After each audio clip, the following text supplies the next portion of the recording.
정말 말도 안 되는 일이 벌어졌습니다. 최근 한 유튜버가 올린 영상으로 인해 미국이 발칵 뒤집혔다고 합니다. 한국은 역시나 껍데기일 뿐이라며 분노하는 사람들이 늘어나고 있다고 하는데요. 하지만 이후 다른 반박 영상이 올라오면서 사람들은 모두 침묵하고 사과의 글을 올리기 시작했다고 합니다. 이 모든 과정을 바라본 미디어 전문가는 이런 발언을 했다고 하는데요.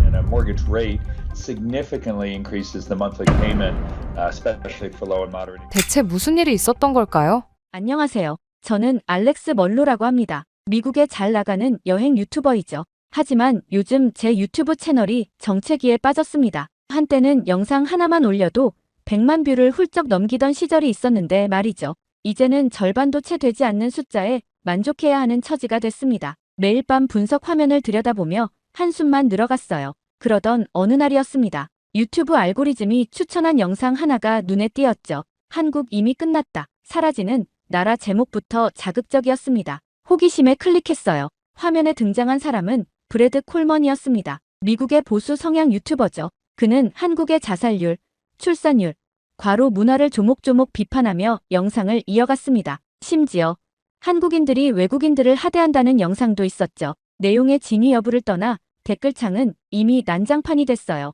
한국인들의 분노와 일부 외국인들의 동조 댓글이 뒤섞여 있었습니다. 놀라운 건 조회수였어요. 불과 3일 만에 500만 뷰를 넘겼더군요. 제 영상들이 한 달 동안 겨우 모으는 수치를 단 며칠 만에 달성한 겁니다. 한국 관련 자극적인 콘텐츠가 요즘 트렌드인가 보다 생각했습니다. 호기심에 다른 한국 관련 영상들도 찾아봤어요. 한국의 불행한 미래, 왜 한국 젊은이들은 희망이 없는가, 한국의 붕괴, 그 시작. 제목만 봐도 내용이 짐작되는 영상들이 넘쳐났습니다. 그리고 거의 모든 영상들이 놀라운 조회수를 기록하고 있었죠. 검색창에 한국 문제를 입력해봤어요. 자동 완성으로 뜨는 키워드들이 충격적이었습니다. 한국 자살률 1위, 한국 출산율 0.7, 한국 과로사회, 한국 취업난, 부정적인 키워드만 가득했어요. 잠시 생각에 잠겼습니다. 제 채널은 항상 세계 각국의 아름다운 풍경과 문화를 소개하는데 초점을 맞춰왔어요. 하지만 그런 콘텐츠가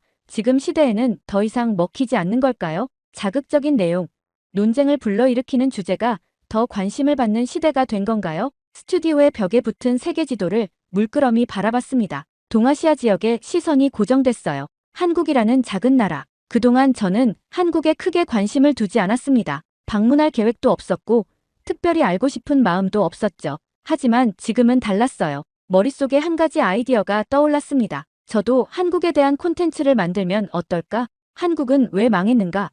라는 제목으로 말이죠. 브래드처럼 통계 자료와 뉴스 기사를 모아 편집하면 그럴듯한 영상이 나올 것 같았습니다. 노트북을 열고 바로 자료 조사를 시작했어요. 한국에 대한 최근 뉴스들을 찾아보았습니다. 부정적인 기사들이 쏟아져 나왔죠. 출산율 하락, 집값 상승, 취업난, 자살률. 영상 구성안을 만들기에 충분한 재료였어요. 메모장에 영상 제목을 적었습니다. 한국, 이대로 괜찮을까? 너무 직접적인가 싶어 다시 고쳤어요. 한국의 불편한 진실 세계가 모르는 이야기 이 정도면 충분히 클릭을 유도할 수 있을 것 같았습니다. 영상 틀을 구상하는데 문득 한 가지 생각이 들었어요. 다른 유튜버들과 차별점을 두려면 어떻게 해야 할까? 브래드와 다른 유튜버들은 모두 외부에서 한국을 관찰하고 비판했습니다. 그런데 만약 제가 직접 한국에 가서 영상을 찍는다면, 현장감 있는 모습을 보여준다면 더 많은 관심을 끌 수 있지 않을까요? 결심을 굳히고 여행 계획을 세우기 시작했습니다. 한국에 대해 알아볼수록 마음속에서는 불편한 감정이 일었어요. 이런 식으로 조회수를 올리는 게 과연 옳은 일일까? 하지만 곧 그런 생각을 밀어냈습니다. 유튜브는 결국 비즈니스니까요. 시청자들이 원하는 콘텐츠를 제공하는 게 제 일이라고 스스로를 설득했어요. 그렇게 한국행을 결정한 후 스튜디오 사무실에서 팀 미팅을 열었습니다. 자신감 넘치는 목소리로 계획을 발표했죠. 새 콘텐츠 방향에 대해 열정적으로 설명했습니다. 하지만 이내 제이크의 표정이 비웃음으로 변하는 걸 눈치챘어요. 한국이라고 웃기지 마세요. 제이크는 코웃음을 치며 말했습니다. 그 지옥 같은 나라에 누가 가고 싶어 하겠어요? 자살률 세계 1위, 출산율은 바닥을 기어다니고 젊은이들은 절망에 빠진 나라잖아요. 제이크는 태블릿을 들고 최근 한국 관련 뉴스 기사들을 냉소적인 표정으로 보여주기 시작했습니다. 마치 동물원의 이상한 동물을 구경시키듯 한국의 통계 자료들을 가리켰어요. 브래드 콜먼의 영상 못 봤어요? 그 영상에서 한국을 동양의 실패작이라고 불렀는데 500만 뷰예요. 직접 갈 필요도 없이 그냥 기사 짜깁기만 했는데도요. 왜 고생하러 가려고 해요? 스튜디오의 다른 스태프들도 하나둘 비웃음을 보태기 시작했습니다. 편집자인 리사는 눈을 슬쩍 굴리며 말했어요. 거기서 뭘 찍으실 건데요? 야근하다 쓰러진 직장인들, 시험 스트레스로 자살하는 학생들, 정말 멋진 영상이 나오겠네요. 와. 제이크는 자리에서 일어나 화이트보드로 걸어갔습니다. 마커펜으로 한국 문제라고 크게 적으며 비웃었어요. 돈 낭비하지 말고 여기서 그냥 만들어요. 그 나라에 대해서는 이미 다 알잖아요. 다들 불행하고 미래 없고 희망 없는 곳, 직접 가서 확인할 가치도 없어요. 그의 말에 사무실 전체가 웃음바다가 됐습니다. 마치 제가 어린아이 같은 생각을 한 것처럼 다들 비웃었어요. 점심시간 사무실 근처 카페에서 동료들과 커피를 마시는 중에도 조롱은 계속됐습니다. 마케팅 담당 데니얼은 심지어 한국을 모욕하는 밈 이미지들을 보여주며 이런 거 몇 개만 영상에 넣으면 조회수 보장이라며 웃었어요. 한국이 뭐 그렇게 볼 게 있다고 그래요? 데니얼이 비아냥거렸습니다. 그냥 중국이나 일본 따라하다 실패한 나라 아니에요? 문화도 별거 없고 음식도 별로고 볼거리라곤 정신병 걸린 사람들 뿐이죠. 게다가 이번 영상을 보세요. 외국인도 하대한다잖아요. 스튜디오로 돌아오는 길 존경하는 선배 유튜버 마이클에게 전화를 걸어 조언을 구했습니다. 그의 반응도 충격적이었어요. 한국, 거기 아직도 살만한 곳이었어. 난 이미 그 나라 묘비명 준비했는데. 사무실에 돌아와 컴퓨터 앞에 앉았습니다. 브레인스토밍 노트에 여러 아이디어를 적었어요. 한국의 어두운 이면, 세계 최저 출산율의 비밀, 자살률 1위 국가의 실체, 이런 제목들이 노트를 채웠습니다. 제이크가 다가와 어깨를 툭 치며 말했습니다. 그 나라 사람들은 자기들이 얼마나 불행한지도 모르나 봐요. 그러니까 그렇게 살지. 갈 가치도 없어요. 그냥 여기서 만들어요. 겉으로는 미소를 지었지만 속은 불편했습니다. 한 나라와 문화를 이렇게 쉽게 비웃고 판단해도 되는 걸까요? 그들은 마치 한국이 지구상에서 가장 끔찍한 곳인 것처럼 말했습니다. 정말 그럴까요? 그날 밤 스튜디오에서 혼자 남아 한국 관련 영상의 대본을 작성하고 있었습니다. 주변 반응대로 자극적인 내용을 담았지만 마음 한구석이 불편했어요.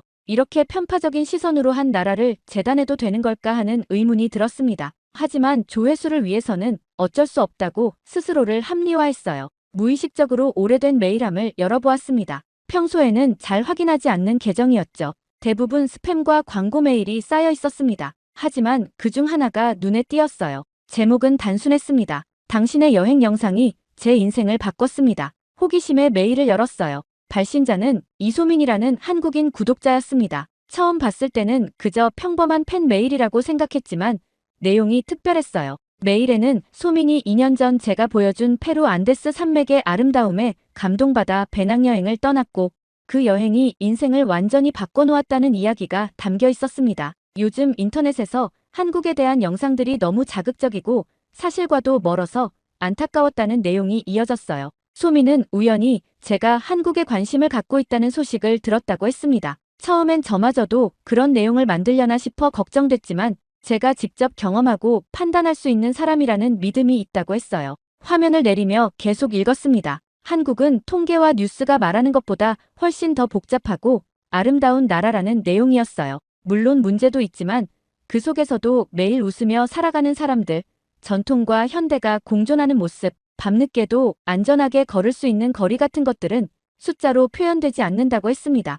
소민의 메일에는 정성스러운 마음이 담겨 있었어요. 제발 와서 직접 봐달라며 추천하는 곳들을 가보면 한국의 진짜 모습을 알 수 있을 거라고 했습니다. 메일 말미에는 정성껏 정리된 장소들이 나열되어 있었어요. 그냥 관광지가 아닌 현지인들이 실제로 가는 곳들이었습니다. 통인시장의 도시락 카페, 익선동의 오래된 한옥들, 서울 외곽의 작은 시골 마을, 어르신이 40년간 운영해온 국수집 같은 장소들이 적혀 있었어요. 스크롤을 더 내리자 마지막 문장이 눈에 들어왔습니다. 제가 진실을 보여줄 수 있는 유일한 사람이며 그저 조회수를 위한 영상이 아니라 진짜 한국의 모습을 기다리고 있다는 내용이었어요. 메일을 다 읽고 한참을 멍하니 앉아 있었습니다. 창밖으로 보이는 도시의 불빛들이 흐릿하게 보였어요. 머릿속이 복잡했습니다. 지금까지 제가 쓴 대본과 소민의 메일은 완전히 다른 세계를 말하고 있었거든요. 다시 컴퓨터 화면을 바라봤습니다. 한쪽에는 제가 작성하던 자극적인 대본이, 다른 쪽에는 소민의 진심 어린 메일이 있었어요. 잠시 생각에 잠긴 후 키보드에 손을 올렸습니다. 그리고 작성하던 대본 파일을 닫았어요. 여행 예약 사이트를 열고 서울행 비행기 표를 검색했습니다. 이후 인천국제공항에 도착한 순간부터 혼란스러웠습니다. 비행기에서 내리자마자 놀라움의 연속이었어요. 깨끗하고 현대적인 공항시설이 눈앞에 펼쳐졌습니다. 수화물을 찾는 과정도 놀라울 정도로 빨랐어요. 투명 가림막 너머로 웃으며 인사하는 직원들의 모습이 친절해 보였습니다. 입국 심사대에서 담당 직원은 유창한 영어로 저를 맞이했어요. 서툴지만 몇 마디 한국어 인사를 건네자 그는 밝게 미소 지으며 환영한다고 말했습니다. 이런 친절함은 제가 예상했던 것과는 너무 달랐어요. 공항에서 서울 시내로 향하는 공항철도에 몸을 실었습니다. 깨끗한 객실과 정확한 시간 안내 방송이 인상적이었어요. 승객들은 대부분 스마트폰을 보거나 조용히 책을 읽고 있었습니다. 시끄럽게 떠드는 사람은 한 명도 없었어요. 질서정연한 모습에 놀랐습니다. 창밖으로 보이는 도시 풍경이 점점 가까워졌어요. 고층 빌딩들이 즐비한 현대적인 스카이라인이 눈에 들어왔습니다. 인터넷에서 본 지옥 같은 한국의 모습은 어디에도 보이지 않았어요. 호텔에 체크인하고 잠시 쉰 후 시내로 나갔습니다. 강남역 주변을 걸으며 처음 느낀 것은 거리의 안전함이었어요. 밤 10시가 넘은 시간이었지만 거리는 여전히 밝고 활기찼습니다. 혼자 걷는 여성들도 많이 보였어요. 이건 역시 제가 들었던 것과는 달랐습니다. 지하철을 타보기로 했어요. 역사는 놀라울 정도로 깨끗했고 열차는 정확한 시간에 도착했습니다. 지하철 안에서는 대부분의 사람들이 조용히 있었어요. 몇몇은 졸고 있었고 또 다른 몇몇은 책을 읽거나 스마트폰을 보고 있었습니다. 공공장소에서의 이런 예의와 질서는 인상적이었어요. 교통카드 하나로 지하철, 버스까지 모든 대중교통을 이용할 수 있다는 점도 놀라웠습니다. 복잡한 도시를 이동하는데 전혀 어려움이 없었어요. 밤늦게 돌아다녀도 길을 잃을 염려가 없었습니다. 첫날 경험만으로도 머릿속이 복잡해졌어요. 인터넷에서 봤던 그 지옥 같은 한국은 어디에 있는 걸까요? 자살률 1위, 국가라고, 젊은이들이 희망 없이 살아간다고, 적어도 겉으로 보기에는 전혀 그렇지 않았습니다. 호텔로 돌아와 노트북을 펼쳤어요. 제가 수집했던 한국에 대한 부정적인 기사들을 다시 읽어보았습니다. 통계 수치들은 분명 사실이었지만 오늘 제가 본 현실과는 너무 달랐어요. 혼란스러웠습니다. 그날 밤 소민의 메일을 다시 읽었어요. 그녀가 말한 것처럼 한국은 단순히 숫자로 표현할 수 없는 곳이었습니다. 다음 날 소민이 추천한 장소들을 방문해보기로 마음먹었어요. 통계와 현실 사이에는 큰 차이가 있구나. 저는 카메라를 준비하며 생각했습니다. 여행 가방에서 소민이 보낸 장소 목록을 꺼내 살펴봤어요. 이제 진짜 한국을 만날 준비가 됐습니다. 다음 날 아침, 소민이 추천한 첫 번째 장소인 통인시장으로 향했습니다. 여느 관광지와는 다른 곳이었어요. 화려한 간판이나 관광객을 위한 시설이 없는 현지인들의 일상이 담긴 시장이었습니다. 시장 입구에서 검은 머리에 주름이 깊게 패인 할머니와 마주쳤어요. 그녀는 작은 좌판에서 직접 만든 김치와 장아찌를 팔고 있었습니다. 카메라를 들자 처음에는 손사래를 치며 부끄러워하셨어요. 하지만 제가 서툰 한국어로 인사를 건네자 할머니의 표정이 환하게 바뀌었습니다. 할머니는 김치 한 조각을 저에게 건네며 맛보라고 했어요. 맵고 시원한 맛이 입안에 퍼졌습니다. 감탄하자 할머니는 작은 통에 김치를 더 담아 제 손에 쥐어주셨어요. 돈을 지불하려 했지만 할머니는 고개를 저으며 그냥 가져가라고 했습니다. 이런 소소한 인심이 감동으로 다가왔어요. 시장 안쪽으로 들어가니 도시락 카페가 있었습니다. 여기서는 시장 상인들이 만든 음식을 동전으로 교환해 먹을 수 있었어요. 자리에 앉아 다양한 반찬을 맛보는데 옆자리의 노인이 저에게 말을 걸었습니다. 그는 40년간 이 시장에서 생선을 팔았다고 했어요. 힘든 시절도 있었지만 이웃들과 함께하는 삶이 행복하다고 했습니다. 오후에는 소민이 추천한 서울 외곽의 작은 마을로 향했어요. 도심의 번잡함을 벗어나자 시골의 평화로움이 느껴졌습니다. 작은 분식집에 들어가 떡볶이를 주문했어요. 주인 아주머니는 외국인인 제가 매운 음식을 먹을 수 있을지 걱정하며 덜 맵게 해주겠다고 했습니다. 식사를 마치고 계산하려는데 아주머니가 작은 유리병에 담긴 식혜를 내밀었어요. 서비스라며 웃음 지었습니다. 이런 작은 친절이 가슴을 따뜻하게 했어요. 마을 골목을 걷다가 오래된 이발소를 발견했습니다. 문을 열고 들어가니 백발의 사장님이 반갑게 맞아주셨어요. 머리를 깎으러 왔느냐고 물었지만 제가 한국을 취재 중이라고 하자 흔쾌히 카메라 앞에 서주셨습니다. 사장님은 50년간 같은 자리에서 이발소를 운영해왔다고 했어요. 동네 아이들이 태어나 자라 어른이 되고 그들의 아이들 머리까지 깎아주는 삶. 그 단순하면서도 깊은 이야기에 감동했습니다. 이발소를 나와 버스 정류장으로 향하는 길. 갑자기 비가 내리기 시작했어요. 우산이 없어 당황하고 있는데 지나가던 고등학생으로 보이는 소년이 자신의 우산을 내밀었습니다. 함께 쓰자는 제안에 감사히 버스 정류장까지 동행했어요. 그날 저녁 호텔로 돌아와 촬영한 영상을 다시 보았습니다. 화면 속에는 통계나 뉴스에서 볼 수 없는 진짜 한국이 담겨 있었어요. 평범한 사람들의 일상, 소소한 행복, 그리고 따뜻한 인심. 노트북에 기록을 남겼습니다. 이 나라는 통계로 볼 수 없는 무언가가 있다. 수치로는 설명할 수 없는 따뜻함이 느껴진다. 평범한 사람들 속에서 진짜 한국을 만났다. 취재 사흘째 아침, 소민이 추천한 디지털 명소들을 방문했습니다. 강남의 한 무인 카페에 들어섰어요. 주문부터 음료 제조, 서빙까지 모든 과정이 자동화되어 있었습니다. 음료는 로봇팔이 정확하게 만들어 전달했어요. 흥미로운 경험이었습니다. 그 옆 편의점도 무인 시스템이었습니다. 계산원 없이 스스로 물건을 스캔하고 결제하는 방식이었어요. 한국의 빠른 기술 발전을 직접 체험할 수 있었습니다. 제가 알던 한국의 이미지와는 또 다른 모습이었어요. 점심에는 음식 배달 앱을 사용해봤습니다. 주문 후 불과 15분 만에 음식이 도착했어요.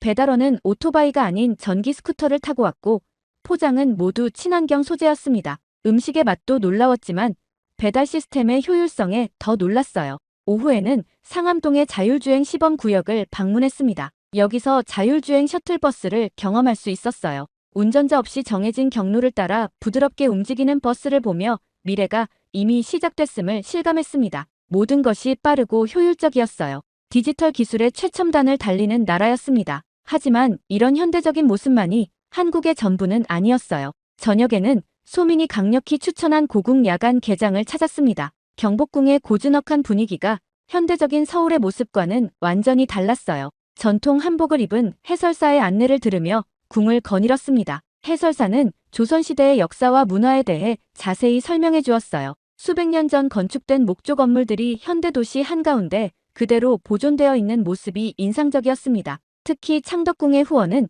자연과 인간의 조화를 중시한 한국의 정신을 엿볼 수 있었어요. 다음 날에는 템플스테이를 체험했습니다. 도심에서 1시간 거리에 있는 사찰을 방문했어요. 새벽 예불부터 참선, 바루 공양까지 승려들의 일상을 경험했습니다. 바쁘게 돌아가는 도시의 삶에서 잠시 벗어나 고요함을 느낄 수 있었어요. 사찰의 주지 스님은 차담을 통해 깊은 이야기를 나눠주셨습니다. 그는 한국이 겪는 현대사회의 문제들에 대해 인정하면서도 어려움 속에서도 균형을 찾아가는 한국인들의 지혜에 대해 말씀하셨어요. 물질적 성장뿐 아니라 정신적 가치도 중요시하는 문화가 여전히 살아있음을 느꼈습니다. 마지막 날에는 국악원을 방문해 전통음악 공연을 관람했습니다. 서양 음악과는 전혀 다른 장단과 선율이 새로웠어요. 처음에는 낯설게 느껴졌지만 점점 그 아름다움에 빠져들었습니다. 공연 후에는 직접 가야금을 체험해 볼 수 있는 시간도 있었어요. 일주일간의 취재를 마무리하며 노트북에 기록했습니다.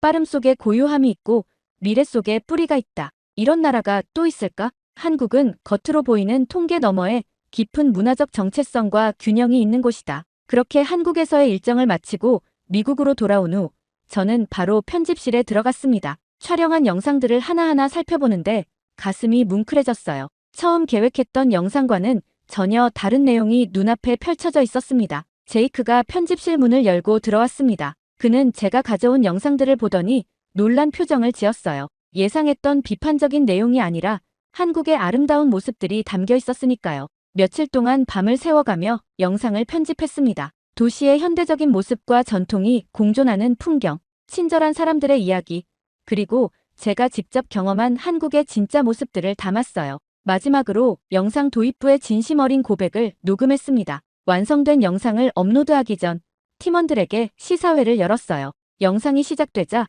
모두 조용히 집중했습니다. 스크린에는 제 얼굴이 클로즈업되며 영상이 시작됐어요. 이 영상은 원래 한국을 비판하려던 영상이었습니다. 첫 문장부터 솔직하게 고백했어요. 저는 조회수에 목마른 유튜버였고 한국에 대한 부정적인 편견을 이용해 인기를 얻으려 했습니다. 많은 사람들이 저를 말렸죠. 가봤자 시간 낭비라고 그냥 여기서 편집으로 만들라고 조언했습니다. 이어서 브래드 콜먼의 영상을 보고 영감을 받았다는 사실, 처음에는 그런 자극적인 콘텐츠를 만들려고 했다는 점도 솔직하게 털어놓았어요. 그리고 소민의 메일을 받고 마음이 바뀌었다는 이야기도 했습니다. 하지만 직접 가보니 제가 얼마나 무지했는지 깨달았습니다. 한국은 제가 예상했던 것과 전혀 달랐어요. 통계와 뉴스 기사로는 결코 알 수 없는 복잡하고 아름다운 나라였습니다. 영상은 제가 경험한 한국의 모습들로 이어졌어요. 인천공항의 첫인상부터 시작해 통인시장의 인심, 무인 시스템의 편리함,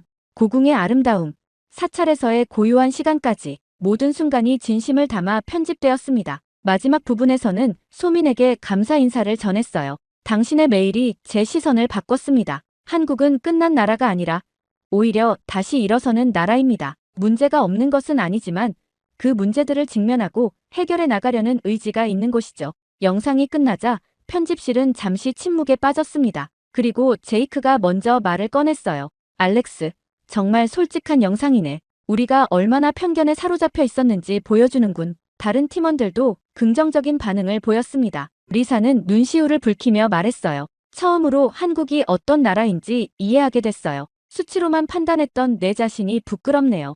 영상 마지막에는 한국에서 만난 평범한 사람들의 미소가 담긴 몽타주를 넣었습니다. 시장 할머니, 이발소 사장님, 사찰의 스님, 우산을 나눠준 학생까지 그들의 따뜻한 표정이 한국의 진짜 모습을 말해주고 있었어요. 한국이 오히려 저를 가르쳐줬습니다. 숫자 너머에 사람이 있고 통계 너머에 진실이 있다는 것을요. 영상을 업로드한 후 잠시 휴식을 취했습니다. 솔직히 많은 기대는 하지 않았어요. 자극적인 내용도 아니고 오히려 제 잘못을 고백하는 내용이었으니까요. 그저 진실을 전하는 것에 만족하기로 했습니다. 하지만 다음 날 아침 놀라운 일이 벌어졌어요. 제 영상의 조회수가 폭발적으로 증가하고 있었습니다. 24시간 만에 200만 뷰를 돌파했어요. 댓글창은 긍정적인 반응으로 가득했습니다. 많은 사람들이 솔직한 고백에 감동받았다고 말했고 한국에 대한 새로운 시각을 얻게 되었다는 의견이 줄을 이뤘어요. 특히 놀라웠던 건 한국인 시청자들의 반응이었습니다. 그들은 자국에 대한 진정성 있는 접근에 고마움을 표현했어요. 소민에게서도 메일이 왔습니다. 그녀는 눈물이 날 정도로 감동적이었다며 감사 인사를 전했어요. 일주일이 지나자 영상은 이미 500만 뷰를 넘어섰고 주요 뉴스 매체들도 이 영상에 주목하기 시작했습니다. 미국의 한 유명 아침 방송에 출연 요청이 왔어요. 방송에서는 제가 어떻게 편견을 극복하고 진실을 찾아갔는지에 대해 이야기했습니다. 한 달이 지난 어느 날 제 메일함에 예상치 못한 메시지가 도착했어요. 발신자는 브래드 콜먼이었습니다. 처음에는 눈을 의심했지만 분명 그의 공식 이메일 주소였어요. 호기심에 메일을 열어보았습니다. 알렉스에게 당신의 영상을 봤습니다. 많은 생각을 하게 되었습니다. 저는 트렌드에 따라 자극적인 말을 했고 그게 얼마나 무책임했는지 몰랐습니다. 진실을 외면한 저 자신이 부끄럽습니다. 브래드는 메일에서 그도 한국을 직접 방문해 볼 계획이라고 했어요. 그리고 저에게 인터뷰를 요청했습니다. 처음에는 망설였지만 이것 또한 진실을 전하는 기회라고 생각하고 수락했어요. 다음 주 브래드의 스튜디오에서 인터뷰를 진행했습니다. 그는 카메라 앞에서 솔직하게 자신의 잘못을 인정했어요. 나는 한국에 대해 아무것도 모르면서 판단했습니다. 그게 얼마나 무책임했는지 알렉스의 영상을 보고 깨달았습니다. 브래드는 자신의 채널에 사과 영상을 올렸어요. 나는 트렌드에 따라 자극적인 말을 했습니다. 그게 얼마나 무책임했는지 몰랐습니다. 알렉스의 영상을 보고 부끄러워졌습니다. 놀랍게도 그의 사과 영상도 큰 반향을 일으켰어요. 많은 시청자들이 그의 솔직한 태도에 박수를 보냈습니다. 미디어 업계에서도 이 사건을 두고 클릭을 위한 자극적 콘텐츠가 아닌 진실을 추구하는 미디어의 중요성에 대한 논의가 시작됐어요. 몇 개월 후 저는 소민의 초대로 다시 한국을 방문했습니다. 이번에는 더 깊은 한국의 모습을 담기 위해서였어요. 소민과 함께 직접 기획한 한국의 진짜 이야기 시리즈는 제 채널의 대표작으로 자리 잡았습니다. 마지막 에피소드를 마무리하며 한강변에 앉아 서울의 야경을 배경으로 마지막 장면을 촬영했어요. Thank you, Korea. 이 한마디로 영상을 마무리했습니다. 편집을 마치며 자막 하나를 추가했어요. 진실은 결국 진심 앞에 무릎 꿇는다. 이 문장은 제 여정을 완벽하게 요약해주는 말이었습니다. 그 후로 많은 것이 변했어요. 제 채널은 다시 성장했고 이번에는 조회수가 아닌 진정성을 기반으로 했습니다. 더 중요한 것은 제가 미디어 창작자로서 자신의 책임을 다시 한번 깨닫게 된 것이었어요. 한국은 제게 단순한 콘텐츠의 소재가 아닌 중요한 삶의 교훈을 준 곳이 되었습니다. 그리고 그 여정은 소민의 한 통의 메일에서 시작되었다는 사실을 저는 결코 잊지 않을 것입니다.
정말 말도 안 되는 일이 벌어졌습니다. 최근 한 미국 고등학교에서 벌어진 수학여행이 전교생을 충격과 혼란에 빠뜨렸다고 합니다. 여행 이후 학생들은 격한 반응을 보였고 심지어 대부분 한국 유학 준비에 돌입했을 정도라고 하는데요. 이 모든 현상을 지켜본 미 교육부 장관은 결국 이런 발언을 했다고 합니다. By a woman who described the Republican Party platform as a platform of white supremacy. This is going on at West Point. 대체 무슨 일이 있었던 걸까요? 안녕하세요. 저는 케빈 밀러입니다. 오늘은 평범한 미국 고등학생이었던 제 인생이 완전히 바뀐 이야기를 들려드리려고 해요. 모든 것은 그날 아침 우리 학교 강당에서 시작되었습니다. 교장 선생님의 특별 발표가 있다고 했죠. 브라이언은 제 옆에서 하품을 하며 휴대폰을 만지작거렸고 소피아는 앞자리에서 단상을 기대에 차게 바라보고 있었어요. 교장 선생님은 이번 학기 수학여행 대상국으로 대한민국이 선정되었다고 발표했습니다. 순간 강당이 얼어붙었죠. 몇 초간의 정적 후에 실망과 불만이 뒤섞인 웅성거림이 강당을 채웠어요. 특히 브라이언은 누구보다 큰 소리로 불평했습니다. 왜 하필 한국이야? 거기 아직도 전쟁 중 아냐? 대통령도 없으면서 북한이랑 총질하는 곳이라고. 브라이언의 말에 주변 학생들이 웃음을 터뜨렸어요. 제시카는 손을 들고 유럽 같은 진짜 문화가 있는 곳으로 갈 수 없냐고 물었습니다. 그러자 브라이언이 다시 끼어들었어요. 한국은 아직도 김치만 먹는 나라야. 기술이라곤 삼성 핸드폰 하나 베껴 만든 거 말고 뭐가 있어? 영어도 제대로 못하는 나라에서 뭘 배운다는 건지. 그때였습니다. 소피아가 자리에서 일어나 한국은 첨단 기술 강국이라며 브라이언의 무지를 지적했어요. 저는 그저 침묵을 지켰습니다. 솔직히 한국에 대해 특별한 생각이 없었거든요. 그냥 아시아의 한 나라, 삼성과 현대가 있는 나라 정도로만 알고 있었죠. 결국 교장 선생님은 마이크를 두드리며 질서를 요청했어요. 이것이 바로 수학여행이 필요한 이유라며 다른 문화를 경험하고 편견을 깨기 위한 기회라고 강조했습니다. 물론 그때는 알지 못했습니다. 이 발표가 제 인생을 완전히 뒤엎을 것이라는 사실을 말이죠. 그렇게 수학여행 발표 다음 날 우리 반은 사회 수업 시간에 모였습니다. 그린 선생님이 오늘의 수업은 한국 수학여행 찬반 토론이라고 했습니다. 그린 선생님은 여러 학생들의 반응을 고려해 공식 토론을 진행하기로 결정했어요. 교실이 갑자기 긴장감으로 가득 찼습니다. 그린 선생님은 반을 두 팀으로 나누었죠. 브라이언이 반대팀 대표로, 소피아가 찬성팀 대표로 뽑혔습니다. 브라이언은 토론을 시작하며 한국을 최악의 선택이라고 비판했습니다. 그는 한국은 자유도 없고 학생들이 로봇처럼 군다고 주장했어요. 아침 8시부터 밤 11시까지 오직 공부만 하는 나라라며 우리가 배울 것이 없다고 강조했습니다.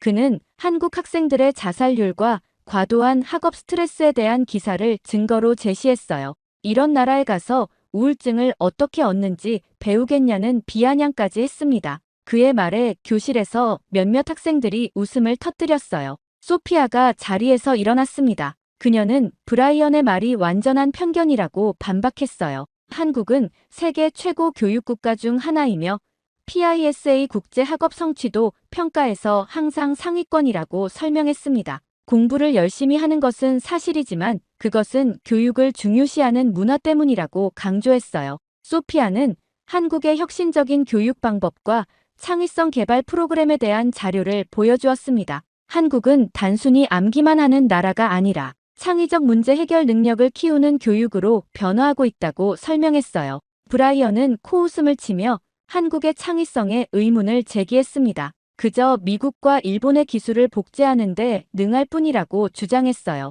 삼성도 애플을 베꼈다며 한국 문화의 존재 자체를 의심했습니다. 그러자 소피아의 얼굴이 붉어졌어요. 그녀는 한류 현상을 언급하며 전 세계가 한국 음악, 드라마, 영화에 열광하고 있다고 반박했습니다. 기생충의 아카데미상 수상과 방탄소년단의 빌보드 차트 석권을 예로 들었어요. 교실은 완전히 양분되었습니다. 한쪽은 브라이언을 지지하고 다른 쪽은 소피아를 지지했어요. 논쟁은 점점 더 격렬해졌습니다. 그린 선생님이 마침내 개입하여 저에게 의견을 물었어요. 갑작스러운 질문에 당황했습니다. 모두의 시선이 저에게 집중됐죠. 저는 솔직히 한국에 대해 아는 게 별로 없다고 인정했어요. 하지만 직접 가보는 것이 가장 좋은 판단 방법이라고 생각한다고 말했습니다. 교실이 잠시 조용해졌어요. 그린 선생님은 미소를 지으며 동의했습니다. 책과 인터넷으로 알 수 있는 것은 한계가 있으니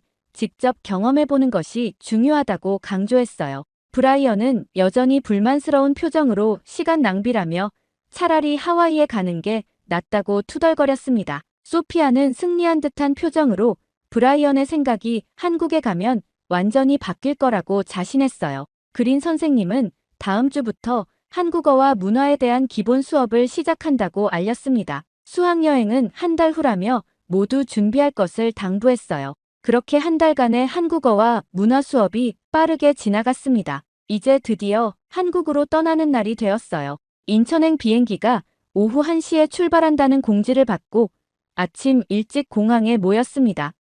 공항 로비는 수학여행을 떠나는 학생들과 배웅하러 온 가족들로 북적였습니다. 소피아는 이미 도착해 한국어 회화책을 읽고 있었어요. 그녀는 기대에 차 있었죠. 반면 브라이언은 여전히 불만스러운 표정으로 친구들과 떠들고 있었습니다. 저는 부모님과 작별 인사를 나누었어요. 어머니는 걱정스러운 표정으로 한국은 너무 멀다며 조심하라고 당부하셨습니다. 아버지는 문화 충격에 대비하라며 웃으셨어요. 사실 저도 내심 긴장되었습니다. 완전히 다른 문화권에 가본 적이 없었거든요. 그린 선생님이 우리를 모아 출국 절차를 시작했습니다. 보안 검색대를 통과할 때 브라이언이 또 불평을 시작했어요. 그는 한국에 가면 인터넷 검열이 심해서 자유롭게 SNS도 못할 거라며 친구들을 선동했습니다. 심지어 우리 같은 미국인은 감시당할 수도 있다는 황당한 소리까지 늘어놓았어요. 소피아가 참지 못하고 나섰습니다. 한국은 세계에서 인터넷 속도가 가장 빠른 나라 중 하나이며 검열 같은 것은 없다고 정정했어요. 브라이언은 코웃음을 치며 북한과 헷갈렸냐고 비아냥거렸습니다. 탑승구에 도착했을 때 비행기가 지연된다는 안내가 나왔어요. 2시간을 더 기다려야 했습니다. 브라이언은 이것조차 한국의 탓이라며 이게 뭐가 글로벌이야? 비행기도 제 시간에 못 오는 나라야라고 불평했어요. 저는 창가에 앉아 생각에 잠겼습니다. 한 달간의 수업에서 한국에 대해 조금 알게 되었지만 여전히 많은 의문이 있었어요. 정말 그곳 학생들은 로봇처럼 공부만 할까? 음식은 정말 너무 매울까? 사람들은 영어를 얼마나 할 수 있을까? 브라이언의 부정적인 말들이 머릿속을 맴돌았습니다. 마침내 탑승 안내 방송이 나왔어요. 우리는 줄을 서서 비행기에 올랐습니다. 비행기 안으로 들어서자 한국 항공사의 승무원들이 미소로 우리를 맞이했어요. 그들의 정중한 인사에 브라이언조차 잠시 말문이 막힌 듯 했습니다. 창가 자리에 앉아 비행기가 이륙하는 동안 묘한 감정이 밀려왔습니다. 긴장과 기대, 약간의 두려움이 섞인 기분이었어요. 14시간의 비행 끝에 저희를 기다리고 있을 새로운 세계가 어떤 모습일지 상상했습니다. 브라이언은 옆자리에서 여전히 친구들에게 한국에 대한 부정적인 이야기를 하고 있었어요. 거기 가면 김치 냄새 때문에 숨도 못 쉴 거야. 벌써부터 비행기 음식이 걱정되네. 소피아는 몇 줄 앞자리에서 한국 영화를 보고 있었습니다. 그녀의 얼굴에는 설렘이 가득했어요. 제 생각은 점점 더 복잡해졌습니다. 누구의 말이 맞는 걸까? 브라이언처럼 실망하게 될까? 아니면 소피아처럼 새로운 문화에 매료될까? 마침내 14시간의 비행 끝에 인천국제공항에 도착했습니다. 비행기에서 내리자마자 저희를 맞이한 것은 놀라울 정도로 깨끗하고 현대적인 공항이었어요. 천장은 높았고 넓은 공간은 유리와 철골 구조물로 아름답게 디자인되어 있었습니다. 브라이언은 비행기에서 내리며 여전히 투덜거렸어요. 그는 한국이 낙후된 나라일 거라는 편견을 가지고 있었습니다. 하지만 공항의 첫인상은 그의 예상과 달랐던 모양이에요. 잠시 말문이 막힌 듯 했죠. 입국장으로 향하는 길, 자동화된 셔틀 트레인이 우리를 맞이했습니다. 소피아는 흥분했어요. 이거 봐, 완전 미래적이지 않아? 브라이언은 말없이 창밖을 바라보았습니다. 그의 표정이 조금씩 변하고 있었어요. 입국 심사대에 도착하자 더 큰 놀라움이 기다리고 있었습니다. 자동화된 입국 시스템이 여권을 스캔하고 지문과 얼굴 인식을 통해 빠르게 입국 절차를 진행했어요. 미국에서는 1시간 이상 기다려야 할 절차가 불과 몇 분 만에 끝났습니다. 이게 말이 돼? 브라이언이 작게 중얼거렸어요. 그의 목소리에서 당혹감이 느껴졌습니다. 그린 선생님은 미소 지으며 말했어요. 인천공항은 세계 최고의 공항 중 하나입니다. 17년 연속 서비스 품질 1위를 차지했죠. 짐을 찾아 세관을 통과한 후 우리는 공항 버스를 타고 서울로 향했습니다. 버스는 놀라울 정도로 깨끗했고 좌석마다 USB 충전 포트까지 있었어요. 브라이언은 점점 더 조용해졌습니다. 서울에 도착한 후 우리는 지하철을 타기 위해 역으로 향했어요. 지하철역은 미국의 어떤 역보다 깨끗했습니다. 바닥은 반짝거렸고 벽은 현대적인 디지털 안내판으로 가득했어요. 그러나 가장 인상적인 것은 사람들의 질서였습니다. 플랫폼에서 사람들은 줄을 서서 기다리고 있었어요. 지하철이 도착하자 타는 사람과 내리는 사람이 충돌 없이 질서정연하게 움직였습니다. 소음도 없었어요. 대부분의 사람들은 스마트폰을 보거나 조용히 앉아 있었습니다. 브라이언이 갑자기 소리쳤어요. 왜 아무도 소리 안 질러? 지하철이 조용하다고. 뉴욕에선 상상도 못할 일인데. 그의 큰 목소리에 몇몇 한국인들이 놀란 표정으로 쳐다보았습니다. 저는 창피함에 얼굴이 붉어졌어요. 교통카드를 받아 지하철 요금을 지불하는 과정도 놀라웠습니다. 전자결제 시스템이 완벽하게 작동했고 환승도 복잡하지 않았어요. 열차는 정확히 시간표대로 도착했고 안내방송은 한국어와 영어로 나왔습니다. 지하철에서 내려 호텔로 향하는 길, 저는 생각에 잠겼어요. 이건 뭔가 다르다는 느낌이 들었습니다. 브라이언이 말했던 한국의 모습과 지금 제가 경험하는 현실 사이에는 큰 차이가 있었죠. 호텔에 도착한 후 우리는 짐을 풀고 잠시 휴식을 취했습니다. 창밖으로 보이는 서울의 야경은 놀라웠어요. 빌딩들은 화려한 조명으로 빛났고 거리는 활기찼습니다. 브라이언은 침대에 누워 천장을 바라보았어요. 그의 표정에는 혼란이 가득했습니다. 이상해. 내가 상상했던 것과 너무 달라. 처음으로 그의 목소리에 무언가 달라진 것이 느껴졌어요. 둘째 날 아침, 우리는 호텔 근처를 둘러보기로 했습니다. 그린 선생님이 먼저 간단한 오리엔테이션을 진행했어요. 오늘은 현지 문화와 거리 풍경을 경험하는 날이라고 했습니다. 호텔을 나서자마자 제 눈에 들어온 것은 믿기 힘들 정도로 깨끗한 거리였어요. 쓰레기 하나 없이 정돈된 보도블록과 반짝이는 가로등이 인상적이었습니다. 미국의 대도시와는 완전히 다른 풍경이었죠. 브라이언도 주변을 둘러보며 의외라는 표정을 지었어요. 이상하네. 왜 쓰레기통이 보이지 않지? 그의 질문에 그린 선생님이 설명했습니다. 한국은 쓰레기를 철저히 분리수거하는 시스템이 있어서 길거리 쓰레기통이 적다고 했어요. 사람들은 자신의 쓰레기를 집이나 정해진 장소까지 가져가는 문화가 있다고 합니다. 우리가 횡단보도 앞에 섰을 때 또 다른 놀라움이 기다리고 있었어요. 신호등이 빨간색임에도 차가 한 대도 오지 않는 상황에서 모든 사람들이 신호가 바뀔 때까지 기다리고 있었습니다. 뉴욕이었다면 이미 다들 길을 건넜을 텐데 말이죠. 브라이언이 참지 못하고 말했어요. 이게 말이 돼? 차도 없는데 왜 다들 서 있는 거야? 그는 건너려 했지만 한국인들의 시선이 느껴져서인지 결국 신호를 기다렸습니다. 소피아는 미소를 지으며 공공질서를 존중하는 문화야. 좋지 않아? 라고 말했어요. 번화가로 들어서자 수많은 사람들이 바쁘게 오가고 있었습니다. 그런데도 이상할 정도로 조용했어요. 사람들은 공공장소에서 전화할 때 목소리를 낮추었고 시끄럽게 떠드는 사람도 없었습니다. 모두가 서로의 공간을 존중하는 듯 했어요. 작은 공원에 들어섰을 때 분리수거 시스템을 직접 보게 되었습니다. 일반 쓰레기, 플라스틱, 캔, 유리, 종이까지 세세하게 나누어진 분리수거함이 있었어요. 한 시민이 자신의 쓰레기를 꼼꼼하게 분류하는 모습이 인상적이었습니다. 브라이언은 점점 더 말이 없어졌어요. 그의 표정은 혼란스러워 보였습니다. 미국보다 더 질서 있어 라고 작게 중얼거렸죠. 이전의 비웃는 태도는 사라진 것 같았어요. 점심시간이 되어 우리는 현지 식당을 찾아갔습니다. 길을 찾는데 어려움을 겪고 있을 때 한 노인분이 다가오셨어요. 유창하지는 않지만 간단한 영어로 어디를 찾느냐고 물으셨습니다. 우리가 식당 이름을 말하자 그분은 웃으며 직접 안내해 주셨어요. 그분은 우리가 미국에서 왔다는 걸 알고는 더 친절해지셨습니다. 식당 앞까지 데려다 주시면서 한국에 대한 좋은 인상을 가져가길 바란다고 말씀하셨어요. 떠나시기 전에는 저희에게 작은 선물까지 주셨습니다. 한국 전통 디자인의 책갈피였어요. 브라이언은 눈시울이 붉어졌습니다. 그가 이런 모습을 보인 건 처음이었어요.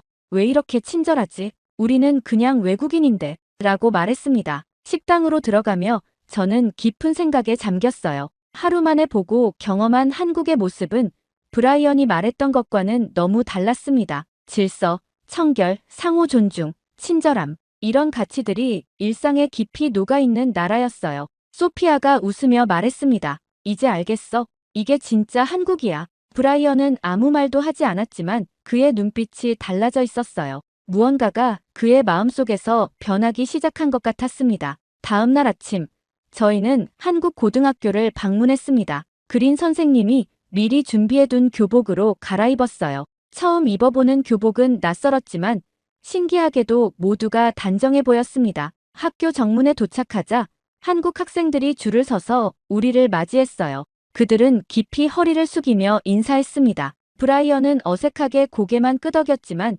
소피아는 한국어로 안녕하세요라고 인사했죠. 저도 배운 대로 허리를 숙여 인사했어요. 교장 선생님의 환영사 후 우리는 각자 담당 학생과 짝을 이루어 교실로 향했습니다. 제 파트너는 민준이라는 학생이었어요. 그는 유창한 영어로 자신을 소개하며 웃었습니다. 브라이언은 지성이라는 학생과 짝이 되었죠. 지성이는 영어를 잘하지 못했지만 번역 앱을 사용해 열심히 소통하려고 노력했어요. 교실에 들어서자마자 놀라운 광경이 펼쳐졌습니다. 학생들 모두가 일제히 일어나 안녕하세요, 선생님이라고 인사했어요. 선생님이 들어오면 인사하는 문화라고 했습니다. 미국에서는 상상할 수 없는 일이었어요. 첫 수업은 수학이었습니다. 한국 학생들의 수학 실력은 놀라웠어요. 우리가 대학에서 배우는 미적분을 고등학생들이 자유자재로 풀어내는 모습에 브라이언조차 입을 다물지 못했습니다. 하지만 더 놀라운 것은 그들의 열정이었어요.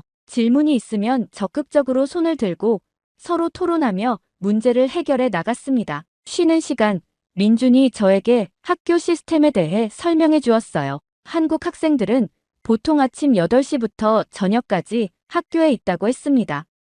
방과 후에는 자율학습이나 학원에 간다고 했어요. 브라이언은 그럼 언제 놀아?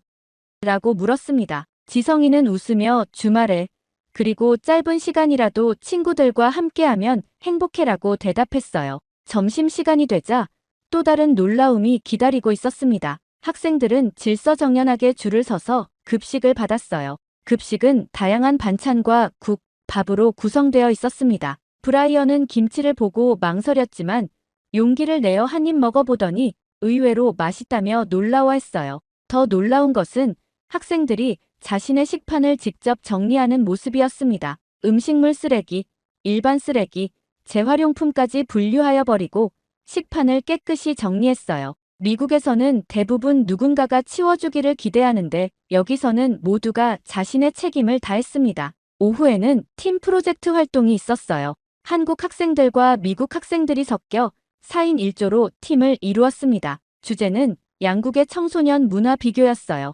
처음에는 언어 장벽 때문에 어색했지만 점차 몸짓과 간단한 영어, 번역 앱을 활용해 소통했습니다. 브라이언이 속한 팀은 음악과 엔터테인먼트를 주제로 삼았어요. 처음으로 브라이언의 얼굴에 진짜 웃음이 번졌습니다. 지성이가 K-팝 댄스를 가르쳐주자 브라이언도 미국 힙합을 선보였어요. 언어는 달라도 음악은 통한다는 걸 느끼는 순간이었습니다. 학교 시간, 한국 학생들이 작은 선물을 건네주었어요. 손으로 접은 종이약, 한글로 쓴 우리 이름, 작은 기념품들이었습니다. 브라이언은 지성이가 준 태극기 핀을 바라보다가 눈시울이 붉어졌어요. 고마워, 정말 고마워라고 말하는 그의 목소리가 떨렸습니다. 넷째 날, 우리는 다시 학교를 방문했습니다. 이번에는 특별한 경험이 기다리고 있었어요. 한국 학교의 청소 시간에 참여하게 된 것입니다. 수업이 끝난 후 학생들이 일제히 자리에서 일어났습니다. 선생님이 청소 구역을 나누자 모두가 자신의 담당 구역으로 흩어졌어요. 걸레, 빗자루, 쓰레기통을 들고 교실, 복도, 심지어 화장실까지 직접 청소하기 시작했습니다. 브라이언은 믿을 수 없다는 표정이었어요. 학교에 청소부가 없어? 라고 물었습니다. 민준이가 웃으며 대답했죠. 물론 있지만 우리가 사용하는 공간은 우리가 책임져야 해. 저는 복도 청소팀에 합류했습니다. 처음에는 어색했지만 함께 일하는 기분이 이상하게 좋았어요. 소피아는 교실 창문을 닦으며 즐거워 보였습니다. 놀랍게도 브라이언도 점차 열심히 참여하기 시작했어요. 화장실 청소를 하던 한 학생이 말했습니다. 청소는 단순히 더러움을 치우는 것이 아니에요. 공동체를 위한 책임감을 배우는 과정이죠. 그 말이 제 마음에 깊이 와닿았습니다. 청소가 끝난 후 우리는 학교 옥상에 모였어요. 민준이가 설명했습니다. 우리나라가 빠르게 발전할 수 있었던 것은 바로 이런 공동체 정신 때문이에요. 함께 고난을 이겨내고 서로를 배려하는 문화가 있었기 때문이죠. 브라이언의 표정이 진지해졌어요. 이런 문화가 있었기에 한국이 발전한 거야라고 그가 중얼거렸습니다. 더 이상 비웃음이나 무시하는 태도는 찾아볼 수 없었어요. 학교를 나서면서 저는 깊은 생각에 잠겼습니다. 청소는 단지 정리가 아니라 마음을 다스리는 훈련이었어요. 책임감, 협동심, 공동체 의식을 배우는 과정이었습니다. 그날 저녁 호텔 로비에서 브라이언이 조용히 말했어요. 내가 틀렸어. 한국은 내가 생각했던 것과 완전히 달라. 그의 눈에는 깨달음이 빛나고 있었습니다. 그렇게 한국에서의 10일이 눈 깜짝할 사이에 지나갔습니다. 인천공항에서 출국 절차를 밟는 동안 우리 모두는 묘한 침묵에 잠겼어요. 아무도 떠나고 싶지 않았습니다. 비행기 안, 브라이언은 창밖을 바라보며 생각에 잠겼어요. 케빈, 내가 완전히 틀렸어. 한국은 사람을 키우는 나라였어. 그의 목소리에는 후회와 존경이 섞여 있었습니다. 한국에 대한 그의 편견은 완전히 바뀌었어요. 미국으로 돌아온 후 첫 등교일, 학교는 달라 보이지 않았지만 우리는 달라져 있었습니다. 복도에서 무심코 버려진 쓰레기를 보며 저는 자연스럽게 몸을 숙여 주었어요. 브라이언도 같은 행동을 했습니다. 우리는 서로를 바라보며 미소 지었죠. 점심시간, 카페테리아에서 브라이언은 놀라운 발표를 했어요. 그가 학생회에 지원해 학교 환경 개선 프로젝트를 시작하겠다는 것이었습니다. 한국에서 배운 공동체 의식을 우리 학교에도 도입하고 싶어. 소피아는 더 적극적이었어요. 그녀는 한국에 대한 다큐멘터리를 제작하기 시작했습니다. 한국의 학교 시스템, 공공질서, 문화적 가치를 소개하는 프로젝트였죠. 학교 내 한국 문화 동아리도 만들었어요. 한 달 후 학교 전체 조회 시간에 우리 셋은 한국 경험을 발표했습니다. 브라이언이 먼저 나섰어요. 저는 한국에 가기 전 무지하고 편견에 가득 찬 사람이었습니다. 하지만 이제는 알아요. 한국은 세계가 배워야 할 나라라는 것을. 저도 제 경험을 나누었습니다. 한국을 보기 전과 후 저는 완전히 달라졌어요. 공동체를 생각하는 방식, 타인을 존중하는 태도, 미래를 준비하는 자세까지 모든 것이 변했습니다. 발표가 끝난 후 놀랍게도 많은 학생들이 한국에 관심을 보이기 시작했어요. 내년 수학여행 희망지 투표에서 한국이 1위를 차지했다는 소식이 전해졌습니다. 그날 밤 창가에 앉아 한국에서 찍은 사진들을 다시 보았어요. 깨끗한 거리, 질서정연한 지하철, 웃는 얼굴의 학생들, 그리고 우리를 도와주셨던 노인분의 모습까지. 이 모든 기억이 제 마음속에 새로운 가치를 심어주었습니다. 이제는 전 세계가 배우고 싶어하는 나라, 바로 대한민국입니다. 그리고 저는 그 나라에서 배운 삶의 태도를 평생 간직할 것이에요. 정말 말도 안 되는 일이 벌어졌습니다. 홍콩 시위 현장에서 중국어가 아닌 한글이 등장하면서 전국이 들썩였다고 합니다. 심지어 일부 시민들이 중국어 사용을 거부하고 한글만 사용하겠다는 움직임까지 보이면서 국제 언론 또한 주목하기 시작했을 정도라고 하는데요. 이 이례적인 현상의 한 언어학자는 이런 발언까지 했다고 합니다. 差響個運作裏面呢，就唔會係每年都係個個物業都記嘅。咁咧就如果係 대체 무슨 일이 있었던 걸까요? 안녕하세요. 저는 리우라고 합니다. 홍콩의 저명한 언어학자죠. 사실 저의 실제 이름은 리우 민호예요. 어머니가 한국인이시거든요. 하지만 저는 한 번도 한국에 관심을 둔 적이 없었습니다. 그저 아시아의 작은 나라, 시끄럽게 자기 주장만 하는 곳 정도라고만 생각을 했었죠. 오늘은 이런 제 생각을 완전히 뒤바꾼 사건에 대해 이야기해 보려 합니다. 몇 년 전, 홍콩은 혼란스러웠습니다. 거리마다 시위대가 가득했고, 도시는 분노와 절망으로 들끓었죠. 저는 그때 국제 언어 변화와 문화적 영향력에 관한 연구를 하고 있었어요. 일본어의 세계적 확산, 중국어의 경제적 영향력 같은 주제였습니다. 한국어는 솔직히 그때까지만 해도 생각하지 않았어요. 심지어 저의 연구실 동료 왕 교수는 더했습니다. 한국에 관한 주제가 나올 때마다 비웃는 듯한 표정을 지었죠. 한글, 듣기만 해도 피곤하다고 했어요. 일본어보다도 못하고 중국어의 격식에 비하면 유치하다며 코웃음 쳤습니다. 한 번은 국제학술대회에서 한국인 학자의 연구를 보고 그저 소국의 자기 만족적 연구일 뿐이라고 평가절하 하기도 했죠. 심지어 한국 음식은 중국 요리의 변형에 불과하며 한국 문화는 중국과 일본 사이에 끼어 독창성이 없다는 말까지 서슴없이 했습니다. 이런 말을 들을 때마다 저는 속으로는 왕 교수 말이 일리 있어. 한류는 좀 과장된 거 아닐까? 하는 생각을 하면서도 별다른 반박을 하지 않았어요. 그때까지만 해도 한국에 큰 관심이 없었으니까요. 물론 그때는 알지 못했죠. 그 한국이 제 인생을 완전히 뒤바꿀 거란 사실을 말입니다. 어느 날 논문을 쓰던 중 창밖으로 시위 소리가 들려왔습니다. 호기심에 카메라를 들고 밖으로 나가보았죠. 검은 옷을 입은 젊은이들이 거리를 가득 메우고 있었어요. 시위 현장은 혼돈 그 자체였습니다. 최루탄 연기가 자욱했고 구호를 외치는 소리가 거리를 가득 메웠어요. 경찰의 방패 소리와 시위대의 함성이 뒤섞인 상황에서도 저는 침착하게 카메라를 들고 현장을 기록했습니다. 언어학자로서 이런 사회적 격변기에 사용되는 언어 패턴의 변화는 중요한 연구 자료가 될 수 있었죠. 수많은 피켓과 현수막 사이를 지나며 사진을 찍고 있었어요. 대부분은 예상대로 중국어와 영어로 쓰여 있었습니다. 자유를 달라, 홍콩을 지켜라, 민주주의는 물러서지 않는다와 같은 익숙한 문구들이 눈에 들어왔죠. 가끔 광동어 표현도 보였습니다. 그런데 갑자기 눈에 띄는 것이 있었어요. 둥글고 네모난 형태가 기하학적으로 배열된 낯선 문자였습니다. 한눈에 봐도 중국어나 영어가 아니었죠. 자세히 보니 한글이었어요. 검은 바탕에 흰색으로 선명하게 자유는 말에서 시작된다라고 쓰여 있었습니다. 처음에는 단순한 실수인가 싶었어요.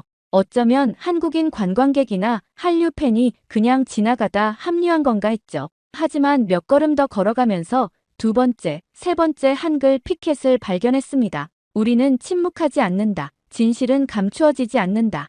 자유를 위한 외침 같은 문구들이 모두 한글로 쓰여 있었어요. 이건 절대 우연이 아니었습니다. 의도적으로 한글을 사용하고 있었어요.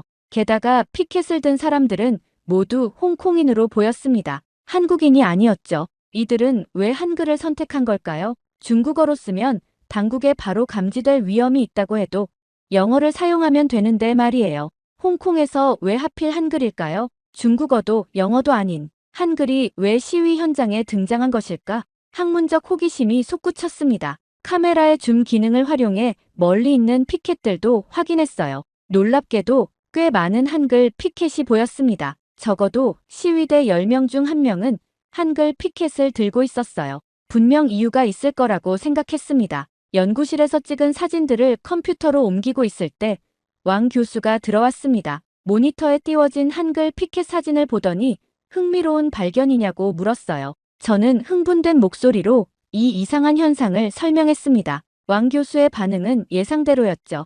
이게 뭐가 대수냐? 요즘 젊은 애들이 한류에 빠져서 쇼하는 거야. 깊이 없어. 며칠 지나면 사라질 일시적인 유행일 뿐이야. 학문적 가치는 전혀 없어. 왕 교수는 의자를 돌려 다시 자기 연구에 몰두했습니다. 차 한 잔 마시더니 덧붙였어요. 그런 시간 낭비할 바에는 차라리 청나라 시대 관용어 변화 연구나 진행해. 그게 훨씬 가치 있을 거야. 그의 태도는 분명했어요. 이건 학문적 가치가 없는 현상이라는 거죠. 하지만 저는 그렇게 생각하지 않았습니다. 왕 교수의 말을 귓등으로 흘리며 사진들을 자세히 살펴봤어요. 한글 피켓을 든 사람들의 표정, 그들의 태도, 주변 시위대와의 관계, 무언가 있었어요. 그들은 단순히 유행을 따르는 것이 아니라 의도를 가지고 한글을 사용하고 있었습니다. 결국 다음 날 새벽, 저는 다시 시위 현장으로 향했습니다. 이번에는 더 체계적으로 접근하기로 했어요. 한글 피켓을 든 사람들을 직접 만나 이야기를 나눠야 했습니다. 학자로서의 호기심이 저를 이끌었죠. 시위대는 전날보다 더 많았어요. 경찰과의 대치 상황도 심각해 보였습니다. 골목 곳곳에서 최루탄 연기가 피어올랐죠. 저는 조심스럽게 한글 피켓을 든 젊은이들에게 다가갔습니다. 다행히 여러 명이 모여있는 작은 그룹을 발견했어요. 실례합니다. 언어학자인데 왜 한글을 사용하는지 물어봐도 될까요? 마스크로 얼굴을 가린 청년 하나가 경계하듯 저를 바라봤습니다. 그의 눈빛에서 의심이 느껴졌어요. 제 대학 신분증을 보여주자 조금 경계심이 풀린 듯 했습니다. 감시 때문이에요. 짧은 대답이었지만 많은 것을 설명해 주었습니다. 그가 계속 말했어요. 중국어는 감시받습니다. 정부의 AI 시스템이 중국어 키워드를 실시간으로 체크해요.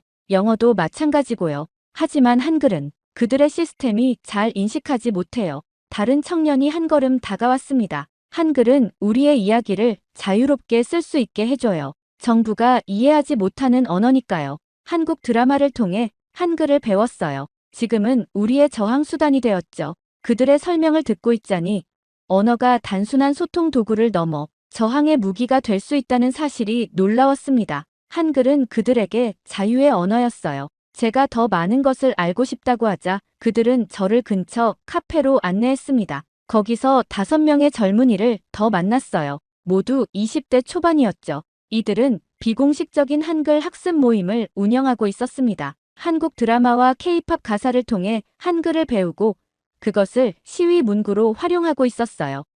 한 여학생은 노트북을 열어 자신들이 운영하는 암호화된 메시지 그룹을 보여주었습니다. 중국 정부의 감시를 피하기 위해 한글로 정보를 공유하는 공간이었죠. 그들은 한국어를 완벽하게 구사하지는 못했지만 기본적인 의사소통은 가능했습니다. 처음에는 그저 한류 팬으로서 한글을 배웠어요. 하지만 시위가 격화되면서 우리는 깨달았죠. 한글이 우리를 보호할 수 있다는 것을요. 그들의 이야기를 들을수록 이것이 단순한 유행이 아님을 확신하게 되었습니다. 이건 문화적 선택이었고 생존 전략이었어요. 중국어를 버리고 한글을 선택한 것은 그들의 의식적인 저항이었습니다. 대학으로 돌아와 연구실에 앉아 오늘의 기록을 정리했습니다. 한글이 홍콩 시위의 중요한 부분이 되었다는 사실은 분명했어요. 그런데 이것은 단순한 언어 현상을 넘어 정치적, 사회적 의미를 가진 현상이었습니다. 왕 교수의 말처럼 이것이 단순한 유행이라면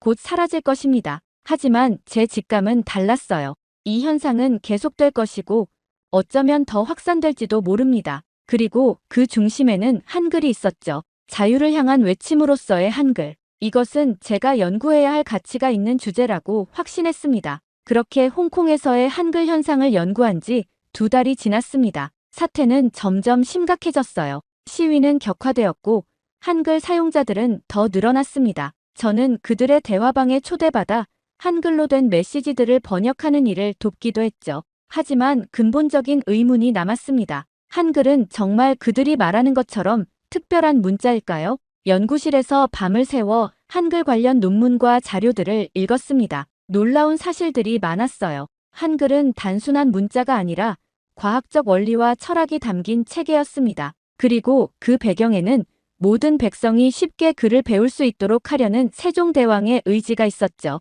이론적 연구만으로는 부족했습니다. 한글의 본질을 이해하기 위해서는 그 문자가 탄생한 곳, 한국으로 직접 가봐야 한다는 생각이 들었어요. 대학 측에 연구 휴가를 신청했습니다. 홍콩 시위에서 나타난 한글 사용 현상 연구라는 주제로요. 왕 교수는 여전히 비웃었지만 학과장은 흥미로워했어요. 2주간의 한국 방문이 허가되었습니다. 떠나기 전날 왕 교수가 연구실로 찾아왔어요. 정말 가는 거야? 그 작은 나라에 시간 낭비야. 한국에서 뭘 발견할 수 있겠어? 그의 말에도 저는 결심을 굳혔습니다. 가방을 꾸리며 홍콩 시위대의 한글 피켓 사진들과 연구 노트를 챙겼어요. 그리고 이미 조금씩 배우기 시작한 한국어 교재도 넣었습니다. 인천공항에 도착한 순간 낯설지만 묘하게 편안한 느낌이 들었어요.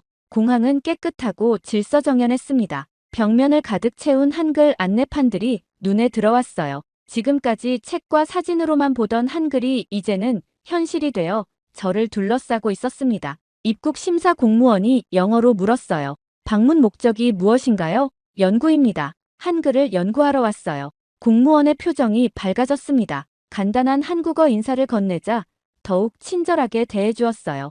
공항에서 서울로 가는 전철을 탔습니다. 창밖으로 보이는 풍경은 상상했던 것과 달랐어요. 첨단 건물들이 즐비했고 도로는 깨끗했으며 사람들은 바쁘게 움직이고 있었습니다. 그리고 무엇보다 한글 간판들이 눈에 띄었어요. 둥글고 네모난 문자들이 도시 곳곳을 채우고 있었습니다. 호텔에 체크인하고 짐을 풀었어요. 창문을 열자 서울의 야경이 펼쳐졌습니다. 불빛 사이로 보이는 한글 간판들이 마치 저를 환영하는 것 같았어요. 갑자기 왕 교수에게서 메시지가 왔습니다. 도착했나? 그 나라. 길거리 냄새나고 복잡하기만 할걸. 연구 가치가 있을지 의심스럽네. 메시지를 읽고 창밖을 다시 바라봤습니다. 왕 교수의 말과는 달리 서울은 깨끗하고 정돈되어 있었어요. 저는 답장을 보냈습니다. 첫인상은 좋습니다. 내일부터 본격적인 연구를 시작할 예정입니다. 다음 날, 저는 광화문의 세종대왕 동상 앞에 섰습니다. 웅장한 동상이 저를 내려다보고 있었어요. 주변에는 외국인 관광객들도 많았지만 특별히 이 동상 앞에서 경건한 표정으로 사진을 찍는 한국인들이 눈에 띄었습니다. 그들에게 세종대왕은 단순한 역사적 인물이 아니었나 봐요. 동상 옆에 있는 세종대왕 기념관으로 향했습니다. 입구에 들어서자 한글 창제의 역사를 보여주는 전시물들이 펼쳐졌어요. 가장 눈에 띈 것은 유리 케이스 안에 있는 훈민정음 해례본 복제본이었습니다. 원본은 국보라고 했어요. 안내원이 영어로 설명을 해주었습니다. 세종대왕은 백성들이 쉽게 글을 배우고 읽을 수 있도록 1443년 한글을 창제하셨습니다. 당시 중국에서 들여온 한자는 배우기 너무 어려웠거든요. 그 말에 깊이 공감했습니다. 저도 중국어를 모국어로 사용하는 사람으로서 한자 학습의 어려움을 누구보다 잘 알고 있었으니까요. 한자를 완전히 습득하려면 수년이 걸립니다. 하지만 안내원의 말에 따르면 한글은 단 몇 일 만에 기본 원리를 이해할 수 있다고 했어요. 전시관을 둘러보며 놀라운 사실을 하나둘씩 알게 되었습니다. 한글의 자음은 발음할 때 입모양을 본떠 만들었다고 해요. 기역은 혀가 목구멍을 막는 모양, 니은은 혀가 윗잇몸에 닿는 모양이라고 했습니다. 모음은 하늘, 땅을, 사람이을 기본 요소로 해서 만들었다고 해요. 이건 단순한 디자인이 아니었습니다. 우주 철학이 담긴 체계였어요. 다음 날 서울대학교 언어학과 김 교수와의 면담이 있었습니다. 그는 한글 전문가로서 제 연구에 관심을 보였어요. 한글은 세계에서 유일하게 창제 목적과 원리, 그리고 창제 날짜까지 정확히 알려진 문자입니다. 한글의 가장 큰 특징은 사용자 중심이라는 점이죠. 김 교수의 설명은 계속되었습니다. 세종대왕은 어떻게 하면 백성들이 더 쉽게 배울 수 있을까를 고민했어요. 당시 양반들은 한자를 알고 있었지만 대다수 백성은 문맹이었습니다. 세종대왕은 모든 사람이 글을 읽고 쓸 수 있어야 한다고 생각했죠. 이것은 15세기 당시로서는 혁명적인 생각이었습니다. 그의 말을 들으며 문득 깨달았습니다. 한글은 단순한 문자가 아니었어요. 누구나 지식에 접근할 수 있어야 한다는 철학적 신념, 그리고 모든 사람은 평등하다는 가치가 담겨 있었습니다. 국립한글박물관으로 이동했습니다. 거기서 훈민정음 원본 페이지의 디지털 복원본을 볼 수 있었어요. 세종대왕이 직접 쓴 서문에는 이런 구절이 있었습니다. 백성을 가엾이 여겨 쉽게 익혀 날마다 쓰는데 편하게 하고자 한다. 그 문장을 읽는 순간 가슴이 뭉클해졌습니다. 600년 전 한 임금이 자국민을 위해 새로운 문자를 만들었다는 사실이 새삼 놀라웠어요. 이런 사례가 세계 역사에서 또 있었을까요? 연구 노트에 적었습니다. 한글은 단순히 말의 도구가 아니라 한 나라의 정신이다. 평등과 실용, 그리고 인본주의 철학이 담긴 문자 체계. 호텔로 돌아오는 길, 서울거리의 한글 간판들이 새롭게 보였습니다. 이제는 단순한 기호가 아니라 600년의 철학을 담은 살아있는 유산으로 느껴졌어요. 그 순간 저는 한글에 완전히 매료되었습니다. 그렇게 한글 연구가 막바지에 접어들면서 저는 이제 서울의 일상을 더 깊이 관찰하기 시작했습니다. 연구 자료를 충분히 모았으니 이 나라의 진짜 모습을 보고 싶었어요. 아침 일찍 호텔을 나와 지하철역으로 향했습니다. 서울 지하철은 생각보다 훨씬 깨끗했어요.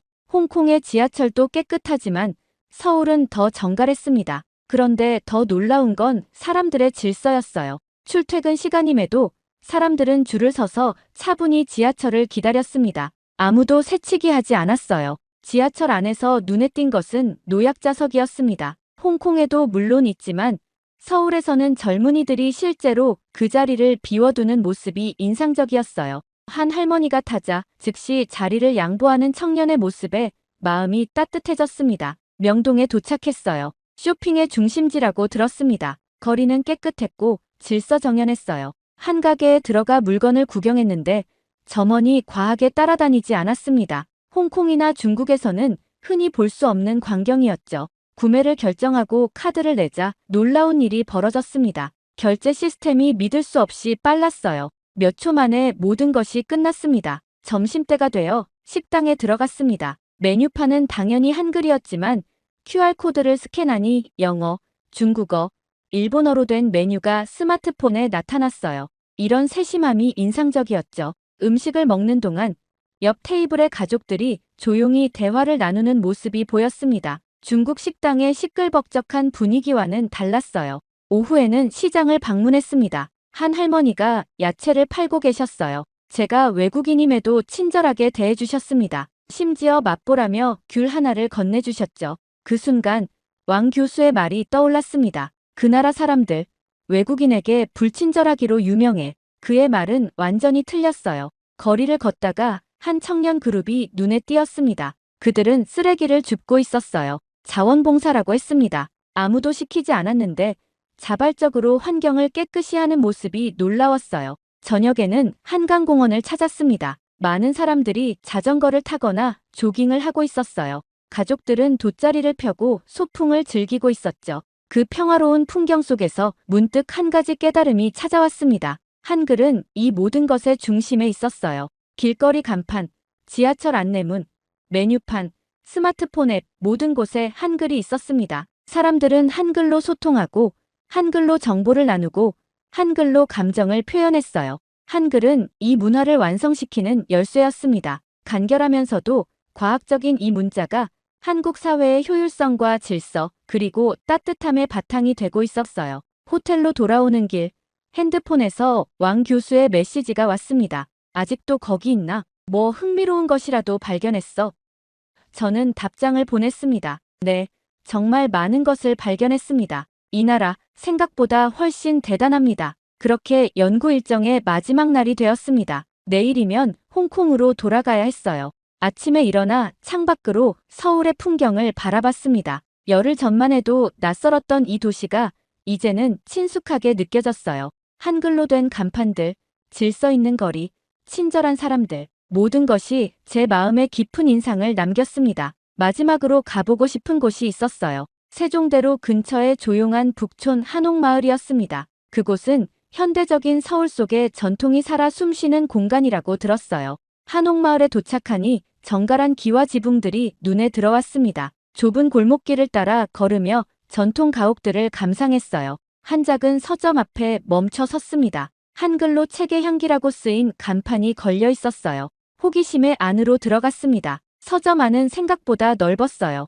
벽면을 가득 채운 책들 사이로 한 노인이 앉아 계셨습니다. 제가 외국인임을 알아차리시고 영어로 말을 걸어주셨어요. 한국에 관심이 있으신가요? 저는 한국어로 대답했습니다. 네, 한글을 연구하고 있어요. 노인의 눈이 반짝였습니다. 한글요? 외국인이 우리 글자에 관심을 가지는 일은 드문데요. 그 말에 저는 제 연구와 홍콩에서의 한글 사용 현상에 대해 이야기했습니다. 노인은 주의 깊게 들으셨어요. 제 이야기가 끝나자 노인은 책장에서 한 권의 책을 꺼내셨습니다. 한글, 세계를 품다라는 제목이었어요. 이 책을 가져가세요. 한글의 참된 가치를 알아보는 사람에게 선물로 드립니다. 감사의 인사를 전하고 서점을 나왔습니다. 근처 한옥 카페에 앉아 책을 펼쳤어요. 책에는 한글이 세계 여러 나라에서 어떻게 활용되고 있는지, 그리고 언어학적으로 어떤 우수성을 가지고 있는지가 상세히 설명되어 있었습니다. 카페 창가에 앉아 책을 읽으며 문득 제 여정을 돌아봤습니다. 처음 한국에 왔을 때의 선입견과 지금의 생각이 얼마나 달라졌는지 깨달았어요. 저는 한국을 몰랐습니다. 아니, 알려고 하지 않았어요. 그저 작고 시끄러운 나라, 중국과 일본 사이에 끼인 존재감 없는 나라로만 생각했죠. 하지만 이제는 달랐습니다. 한국은 자신만의 독특한 정체성과 문화를 가진 나라였어요. 그리고 그 중심에는 한글이 있었죠. 홍콩 시위대가 한글을 선택한 이유를 이제는 완전히 이해할 수 있었습니다. 한글은 단순한 문자가 아니라 자유와 평등의 상징이었어요. 조용한 한글 간판 앞에서 혼자 생각에 잠겼습니다. 이제야 안다고 느꼈어요. 이 문자가, 이 나라가 왜 특별한지. 문화는 무기였고 한글은 그 칼날이었습니다. 억압받는 이들이 자유를 위해 선택하는 언어. 그것이 한글이었어요. 호텔로 돌아와 연구 보고서의 마지막 부분을 작성했습니다. 논문 제목을 한글, 억압받는 자들의 언어가 되다로 정했어요. 그리고 마지막 문장을 썼습니다. 한글은 단순한 표기 체계가 아니라 인류의 평등과 자유를 향한 가장 아름다운 문화적 유산 중 하나이다. 이후 홍콩으로 돌아온 지 한 달이 지났습니다. 대학에서는 제 연구 보고서가 큰 관심을 받았어요. 학과 세미나에서 발표할 기회도 얻었죠. 발표장은 학생들과 교수들로 가득 찼습니다. 왕 교수도 맨 뒷자리에 앉아 있었어요. 발표를 시작하며 심호흡을 했습니다. 그리고 한글로 인사했어요. 안녕하세요. 오늘 저는 한글에 대해 이야기하겠습니다. 청중들이 놀란 표정을 지었습니다. 저는 한국에서 찍은 사진들을 보여주며 한글의 역사와 과학적 원리, 그리고 홍콩 시위에서 한글이 사용된 이유에 대해 설명했어요. 발표가 진행될수록 청중들의 눈빛이 달라지는 것을 느꼈습니다. 한글은 단순한 문자가 아닙니다. 그것은 철학이고 세계관이며 자유를 향한 외침입니다. 세종대왕이 만든 이 문자는 모든 사람이 평등하게 지식에 접근할 수 있어야 한다는 혁명적 사상을 담고 있습니다. 발표가 끝나고 질문을 받았습니다. 많은 학생들이 한글과 한국 문화에 관심을 보였어요. 특히 홍콩 시위와 관련된 부분에서는 뜨거운 토론이 이어졌죠. 발표를 마치고 나오는데 왕 교수가 다가왔습니다. 흥미로운 발표였어. 솔직히 말하면 처음에는 내 연구를 시간 낭비라고 생각했지만 이제는 다르게 보게 됐다. 그의 말이 놀라웠습니다. 가장 완고했던 반한 인물의 생각이 바뀌기 시작한 것이었죠. 발표 이후 대학에서 한글 특강을 열어달라는 요청이 왔습니다. 처음에는 주저했지만 곧 용기를 내어 수락했어요. 매주 목요일 저녁 한글의 기본 원리와 한국 문화에 대해 강의했습니다. 놀랍게도 교실은 항상 만석이었어요. 학생들뿐만 아니라 일반 시민들도 찾아왔습니다. 어느 날 강의 후 한 학생이 다가왔어요. 그는 홍콩 시위에 참여했던 청년이었습니다. 교수님, 한글 덕분에 우리는 안전하게 소통할 수 있었어요. 한글은 우리에게 자유를 주었습니다. 그 말을 들으며 문득 제 여정의 의미를 깨달았습니다. 이것은 단순한 학문적 탐구가 아니었어요. 문화와 언어가 어떻게 사람들의 삶과 자유에 영향을 미치는지에 대한 깊은 이해였습니다. 연구실에 앉아 논문의 마지막 교정을 보면서 한국에서의 경험을 돌아봤습니다. 처음에는 단순한 호기심이었지만 이제는 제 삶의 중요한 부분이 되었어요. 제 이름이 실린 첫 단독저서 한글, 자유를 말하다가 곧 출판될 예정이었습니다. 창밖을 바라보니 홍콩의 밤 풍경이 펼쳐져 있었어요. 멀리 시위대의 함성이 들려왔습니다. 그들 중 일부는 여전히 한글 피켓을 들고 있을 것이라 생각하니 마음이 따뜻해졌습니다. 데스크에 놓인 한국에서 가져온 작은 세종대왕 기념품을 바라봤습니다. 그리고 큰 소리로 말했어요. 나는 한국을 무시했지만 결국 한국에서 배웠습니다. 문화의 깊이, 언어의 철학, 그리고 민족의 품격을. 우리가 가진 이 언어, 이 문화는 세계가 배우는 대상입니다. 우리는 자부심을 가져도 됩니다. 아니, 가져야 합니다. 제 목소리가 녹음기에 담겼습니다. 이것은 제 다음 강연의 마지막 메시지가 될 것이었어요. 한글을 통해 배운 가장 큰 교훈, 그것은 다름 아닌 열린 마음으로 세상을 바라보는 것이었습니다. 창밖의 별을 바라보며 생각했습니다. 한글은 자유다. 한국은 위대하다. 그리고 그것을 알게 해준 이 여정에 감사했습니다. 정말 충격적인 사건이 발생했습니다. 최근 도쿄의 명문 사립고 학생들이 집단으로 이상행동을 보이며 일본 사회가 발칵 뒤집어졌다고 합니다. 심지어 학부모들의 강한 반발로 인해 학교는 긴급 대책 회의를 소집할 수밖에 없을 정도였다고 하죠. 놀라운 건 이 모든 것이 한국으로의 수학여행 이후 일어났다는 점인데요. 이후 한 교사의 폭탄 발언이 터져나오며 논란은 더욱 커졌다고 합니다.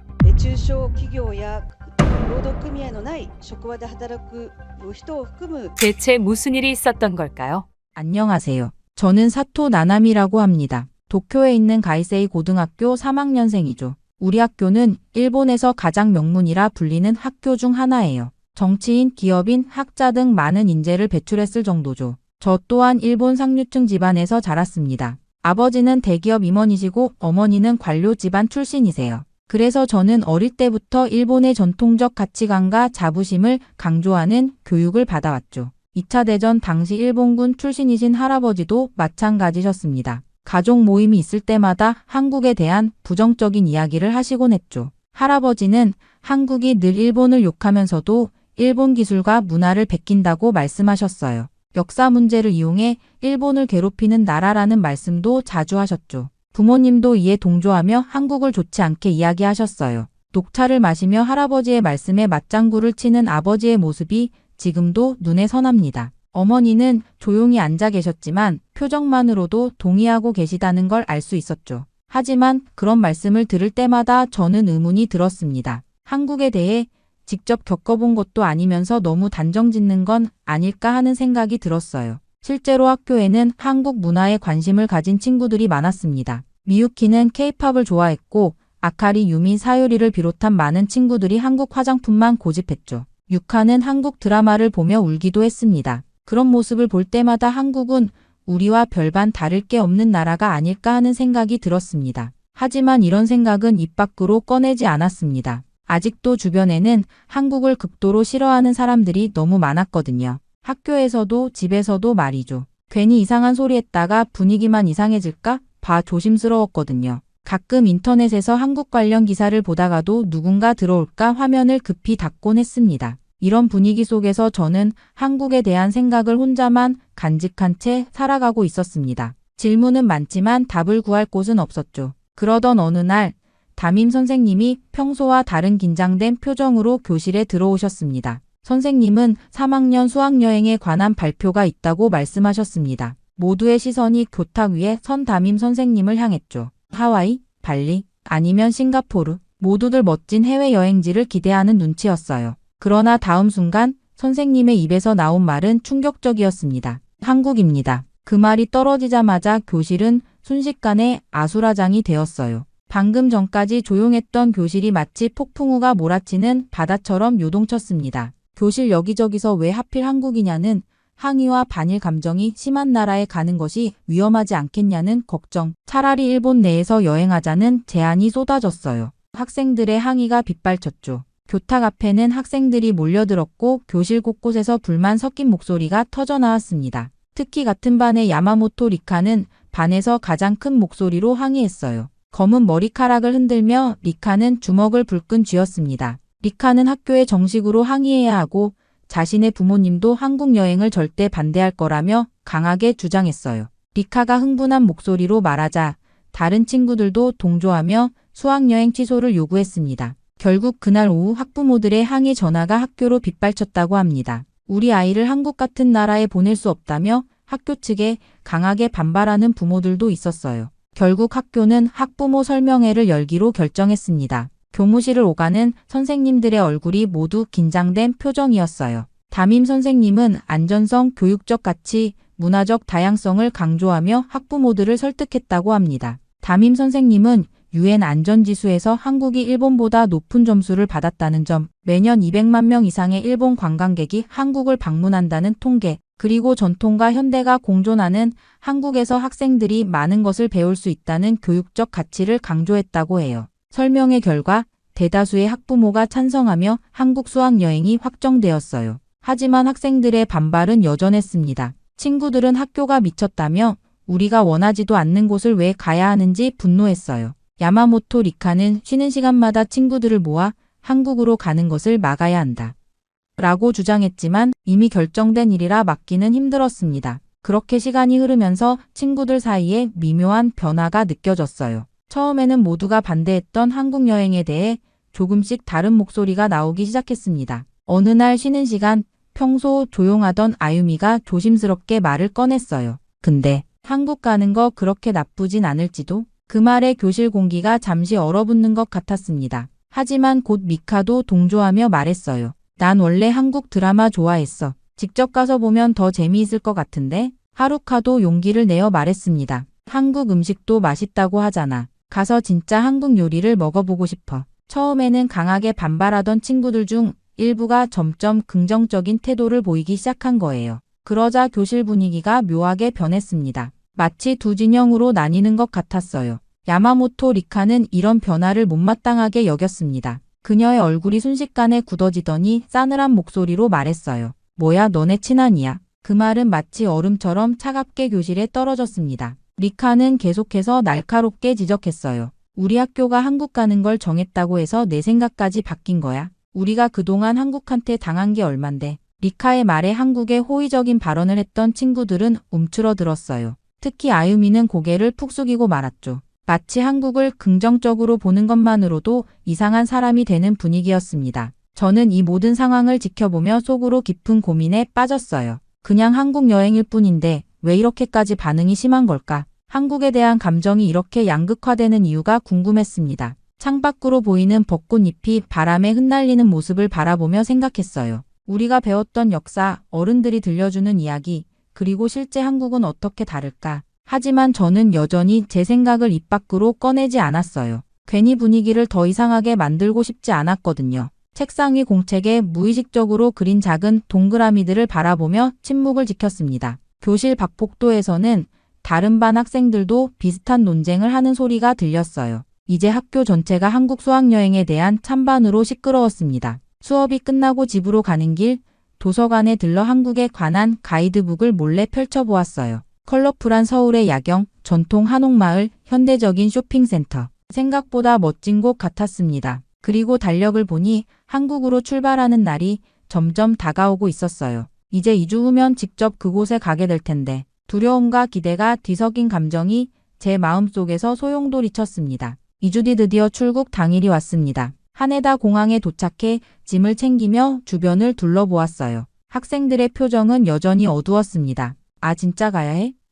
제발 빨리 끝났으면 좋겠다. 제 주변에서는 불평과 한숨이 끊이지 않았어요. 여행 가방을 끌며 모인 학생들 사이에서도 기대보다는 걱정이 더 많아 보였습니다. 부모님들도 마지막까지 걱정이 많으셨어요. 저희 부모님도 공항까지 배웅 나오셨는데 아버지는 계속해서 주의사항을 말씀하셨고 어머니는 제 가방에 비상약을 더 넣어주셨죠. 특히 야마모토 리카의 부모님은 리카를 붙잡고 조심하라며 거듭 강조하는 모습이 눈에 띄었어요. 리카의 아버지는 마치 딸을 전쟁터에 보내는 것처럼 긴장한 표정이었습니다. 다른 학부모들도 비슷했어요. 만약 문제가 생기면 즉시 연락하라는 말이 여기저기서 들렸죠. 마치 우리가 무슨 위험한 지역으로 가는 것처럼 말이에요. 그렇게 비행기가 인천국제공항에 착륙하자 학생들은 여전히 긴장한 표정이었어요. 저도 긴장된 마음으로 비행기에서 내렸습니다. 과연 한국은 어떤 곳일까? 정말 우리를 싫어할까? 그런데 입국장을 지나며 학생들의 표정이 미묘하게 바뀌기 시작했어요.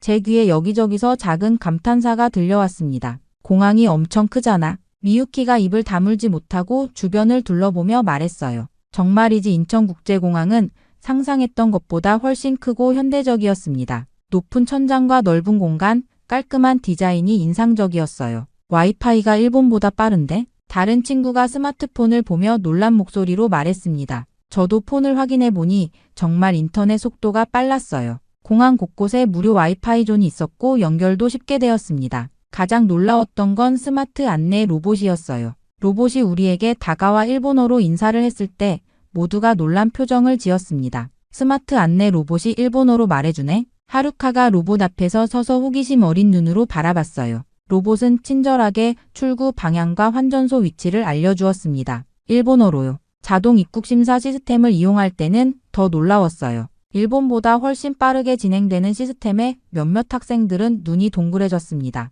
솔직히 일본보다 기술이 앞서 있는 부분도 있는 것 같은데? 누군가가 조심스럽게 말했어요. 그 말을 들은 야마모토 리카가 즉시 인상을 찌푸렸습니다. 우리가 일본보다 뒤처졌다고? 웃기지 마. 리카의 말은 날카로웠지만 그녀의 눈빛에도 약간의 당혹감이 보였어요. 아마 리카도 예상하지 못했던 모습을 본 것 같았습니다. 저는 이미 뭔가 예상과 다른 느낌을 받고 있었어요. 지금까지 들어왔던 한국에 대한 이야기들과 실제 보는 모습이 달랐거든요. 고등학교 3년 동안 배운 것, 그리고 부모님과 할아버지로부터 들은 이야기들과는 전혀 다른 한국의 모습이 제 앞에 펼쳐지고 있었습니다. 그렇게 우리는 입국장을 빠져나와 관광버스를 타고 서울로 향했습니다. 창문 너머로 보이는 한국의 모습은 생각보다 일본과 비슷했어요. 높은 빌딩들, 번화한 거리, 그리고 분주히 오가는 사람들. 하지만 간판의 글씨와 도로 표지판이 다른 것이 낯설게 느껴졌습니다. 서울에 도착한 후 우리는 첫 번째 일정으로 인사동과 북촌한 옥마을을 방문했어요.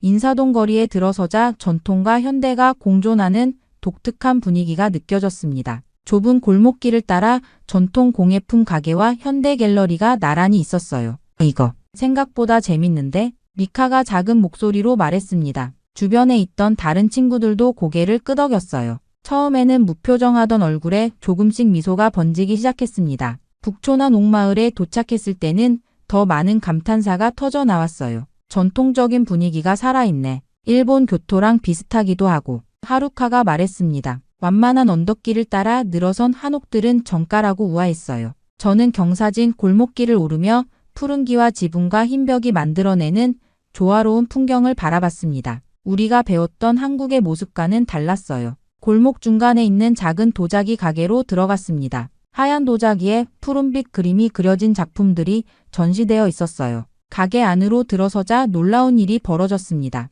어서 오세요. 천천히 구경하세요. 가게 주인이 유창한 일본어로 우리를 맞이했어요. 학생들은 모두 놀란 표정을 지었습니다. 누군가가 조심스럽게 물었죠. 사장님, 일본어를 잘하시네요. 사장님은 밝은 미소로 대답했습니다. 예전에 일본에서 몇 년 살았어요. 일본 손님들도 많이 오시거든요. 리카는 믿기 어렵다는 표정을 지었어요. 그녀는 가게 구석에 서서 팔짱을 끼고 있었습니다. 하지만 저는 조금씩 한국인들이 일본인을 싫어할 거라는 인식이 흔들리기 시작했어요. 가게 주인은 친절하게 도자기에 대해 설명해 주셨습니다. 청아백자의 역사와 제작 과정을 일본어로 상세히 알려주셨어요. 그리고 우리가 떠날 때는 작은 도자기 열쇠고리를 선물로 주셨습니다. 저녁 식사는 한식당에서 했어요. 식당에 들어서자 또 다른 충격이 기다리고 있었습니다. 테이블에는 일본어로 된 메뉴판이 놓여 있었고 직원들은 친절하게 일본어로 응대해 주었어요. 불고기와 비빔밥, 김치찌개 등을 주문했습니다.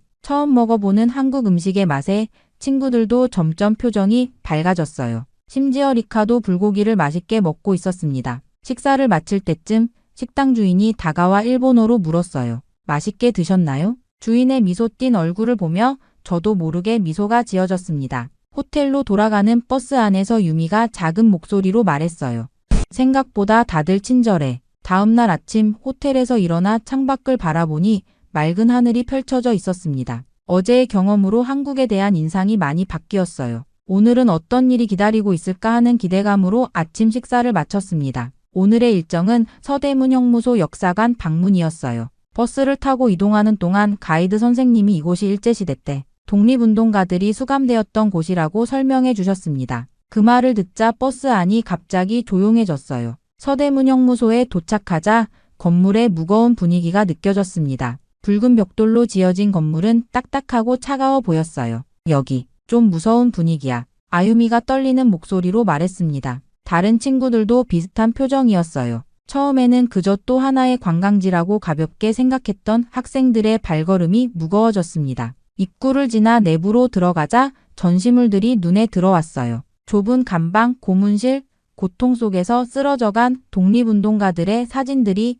벽에 걸려 있었습니다. 전시장을 둘러보면서 학생들의 분위기가 점점 가라앉았어요. 특히 충격적이었던 것은 고문 도구들이었습니다. 새로 만든 형구들, 물고문 기구들, 그리고 그것들이 어떻게 사용되었는지 보여주는 설명들. 저도 모르게 몸이 움츠러들었어요. 그리고 유관순 열사의 이야기에 다다랐을 때 모든 학생들이 침묵했습니다. 17살의 나이에 독립운동에 참여해 체포되어 모진 고문을 당하고 죽음을 맞이한 소녀의 이야기. 사진 속 그녀는 우리와 비슷한 또래였어요. 우리랑 같은 여고생이 이런 일을 당했다고? 리카가 떨리는 목소리로 말했습니다. 그녀의 눈에는 눈물이 고여 있었어요. 왜 이런 걸 교과서에서 배우지 않았지? 하루카의 질문에 아무도 대답하지 못했습니다. 야마모토 리카는 불편한 듯 고개를 돌렸지만 그녀의 표정에도 혼란이 보였어요. 저는 전시물을 뚫어지게 바라봤습니다. 벽에 걸린 독립운동가들의 명단과 그들이 겪은 고통에 대한 기록들. 일본이 조선을 강제로 점령한 후 벌어진 일들에 대한 설명들. 이곳에서 본 것들은 제가 알고 있던 역사와 너무 달랐어요. 학교에서 배운 내용은 이렇게 구체적이지 않았습니다. 일본의 식민지배가 조선의 근대화를 도왔다는 식으로 가르쳤던 것과는 완전히 다른 이야기였어요. 그동안 제가 배웠던 역사가 이렇게 한쪽으로 치우쳐 있었다니. 서대문 형무소를 나와 버스에 오르며 깊은 생각에 잠겼습니다. 머릿속은 방금 본 역사적 사실들로 가득 차 있었어요. 이제 우리는 독립운동가 후손과의 대화 시간을 갖기 위해 다음 장소로 이동했습니다. 조용한 회의실에 들어서자 중년의 남성이 우리를 맞이했어요. 그분은 독립운동가의 손자인 김준호 선생님이셨습니다. 김 선생님은 부드러운 미소로 우리를 반겨주셨지만 그 눈빛은 묵직한 역사의 무게를 담고 있는 듯했어요. 김 선생님은 우리와 함께 진실된 역사에 대해 이야기하고 싶다고 말씀하셨습니다. 그리고 천천히 서류 가방을 열어 노란 서류 뭉치를 꺼내셨어요. 일본 헌병대가 직접 작성한 신문 기록이라고 설명하셨습니다. 그가 내민 자료에는 고문 과정이 상세히 기록된 일본군 문서가 있었어요. 일본어로 씌어진 공문서들은 분명 일본 관리들이 작성한 것이었습니다. 그리고 당시 일본 신문 기사도 있었어요. 김 선생님은 일본 정부도 이런 기록을 남겼는데 일본 교과서에는 없다고 지적하셨습니다. 그 말씀에 교실은 완전히 침묵에 빠졌어요. 학생들은 충격을 받았고 심지어 항상 강경한 태도를 보이던 야마모토 리카조차 아무 말이 없었습니다. 리카의 얼굴은 창백했고 손은 미세하게 떨리고 있었어요. 저는 자료를 하나하나 살펴보았습니다. 분명 일본 정부의 공식 문서였어요. 우리 글자, 우리 도장, 우리 관리들의 서명. 이런 기록이 있는데 왜 우리는 이것을 배우지 못했을까 하는 의문이 들었습니다. 저는 조심스럽게 왜 일본에서는 이런 사실을 가르치지 않는지 질문했어요. 김 선생님은 깊은 한숨을 내쉬며 역사는 승자가 기록하지만 진실은 결국 드러나게 되어 있다고 답하셨습니다. 그날 오후 우리는 일본 대사관 앞에 있는 소녀상을 방문했어요. 소녀상은 생각보다 작았지만 그 존재감은 강렬했습니다. 평화롭게 앉아있는 소녀의 모습이 어쩐지 마음을 아프게 했어요. 그런데 그곳에서 우리는 뜻밖의 장면을 목격했습니다. 한 일본인 유학생이 소녀상 앞에서 무릎을 꿇고 기도하고 있었어요. 그의 어깨는 흐느낌으로 가늘게 떨리고 있었습니다. 학생들은 놀라서 서로를 쳐다봤어요. 누군가가 일본 사람도 이런 행동을 한다는 사실에 놀라움을 작은 목소리로 표현했습니다. 그 장면은 우리 모두에게 깊은 인상을 남겼어요. 일본인도 이런 아픈 역사를 알고 반성하는 사람이 있다는 사실이 새로운 충격으로 다가왔습니다. 우리는 조용히 소녀상 주변을 걸었어요. 리카는 멀리 떨어져 혼자 서 있었지만 그녀의 표정도 예전과는 달랐습니다. 혼란스러움과 슬픔이 뒤섞인 것 같았어요. 저는 가방에서 작은 메모지를 꺼냈습니다. 잠시 생각한 후 연필로 천천히 글을 썼어요.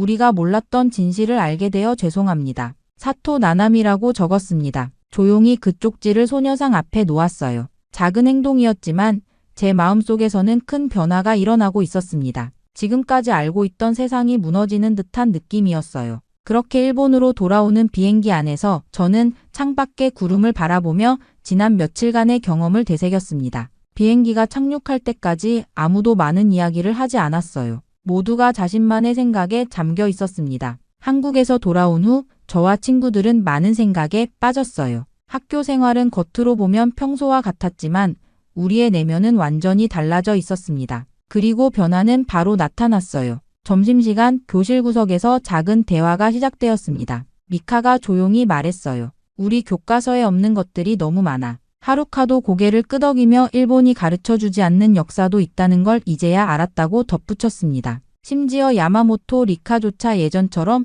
무조건적인 반한 감정을 드러내지 않았어요. 그녀는 조용히 자리에 앉아 창밖을 바라보곤 했습니다. 저는 수업 시간에도 집중하기 어려웠어요. 머릿속에서는 계속해서 한국에서 본 장면들이 떠올랐습니다. 서대문 형무소의 좁은 감방, 유관순 열사의 사진, 소녀상 앞에서 기도하던 일본인 유학생의 모습. 일주일 후 역사 수업 중에 저는 마침내 용기를 내어 교사에게 질문했습니다. 선생님, 한국에서 본 자료들에는 일본군이 직접 남긴 기록도 있었습니다. 그런데 왜 우리 교과서에는 그런 내용이 없는 거죠? 교실은 순간 정적에 휩싸였어요. 교사의 얼굴이 굳었고 그는 잠시 침묵했습니다. 마침내 그가 말했어요. 교과서는 문부과학성의 지침에 따라 만들어집니다. 수업 후에 따로 이야기합시다. 하지만 수업 후 이야기는 없었어요. 대신 다음 날 학교 측에서 저를 불러 경고를 주었습니다. 교장 선생님은 불필요한 갈등을 만들지 말라고 주의를 주셨어요. 그러나 저는 멈추지 않았습니다. 오히려 이런 반응이 제가 본 것들이 진실이라는 증거처럼 느껴졌어요. 저는 한국에서의 경험을 기록한 수학여행 일기를 친구들과 함께 만들기 시작했습니다. 처음에는 몇 명뿐이었지만 점점 더 많은 친구들이 동참했어요. 우리는 자료를 모으고 사진을 정리하고 우리의 생각과 한국에서의 경험을 상세히 기록했습니다. 야마모토 리카가 참여했을 때는 모두가 놀랐어요. 가장 강경한 반한 감정을 보이던 그녀가 이제는 조용히 한국어 공부를 시작했습니다. 물론 그녀는 아직도 많은 면에서 혼란스러워했지만 변화는 분명했어요. 저 역시 진로를 바꾸기로 결심했습니다. 원래는 경제학을 전공하려 했지만 이제는 한국사를 공부하기로 했어요. 그동안 왜곡되거나 가려진 진실을 찾아내고 싶었습니다. 우리의 활동은 점점 학교 전체로 퍼져나갔어요. 다른 반 학생들도 궁금해하며 우리의 일기를 읽기 시작했습니다. 물론 반발도 있었어요. 일부 학생들과 교사들은 우리가 반일적이라고 비난했지만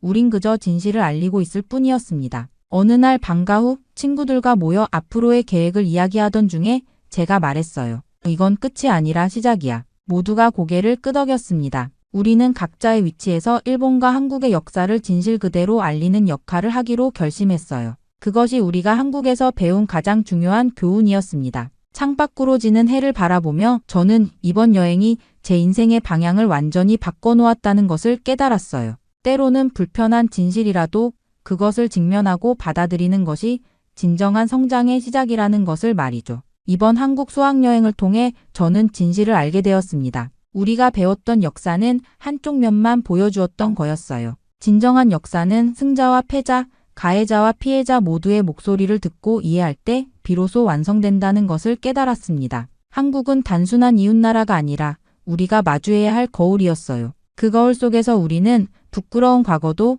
희망찬 미래의 가능성도 함께 볼 수 있었습니다. 처음에는 두려움과 편견으로 시작했던 여행이 이렇게 큰 깨달음을 주리라고는 상상도 못했어요. 이제 저는 알게 되었습니다. 진정한 화해와 이해는 진실에서 시작된다는 것을, 그리고 그 진실을 찾아가는 여정이 제 인생의 새로운 시작이 되었습니다.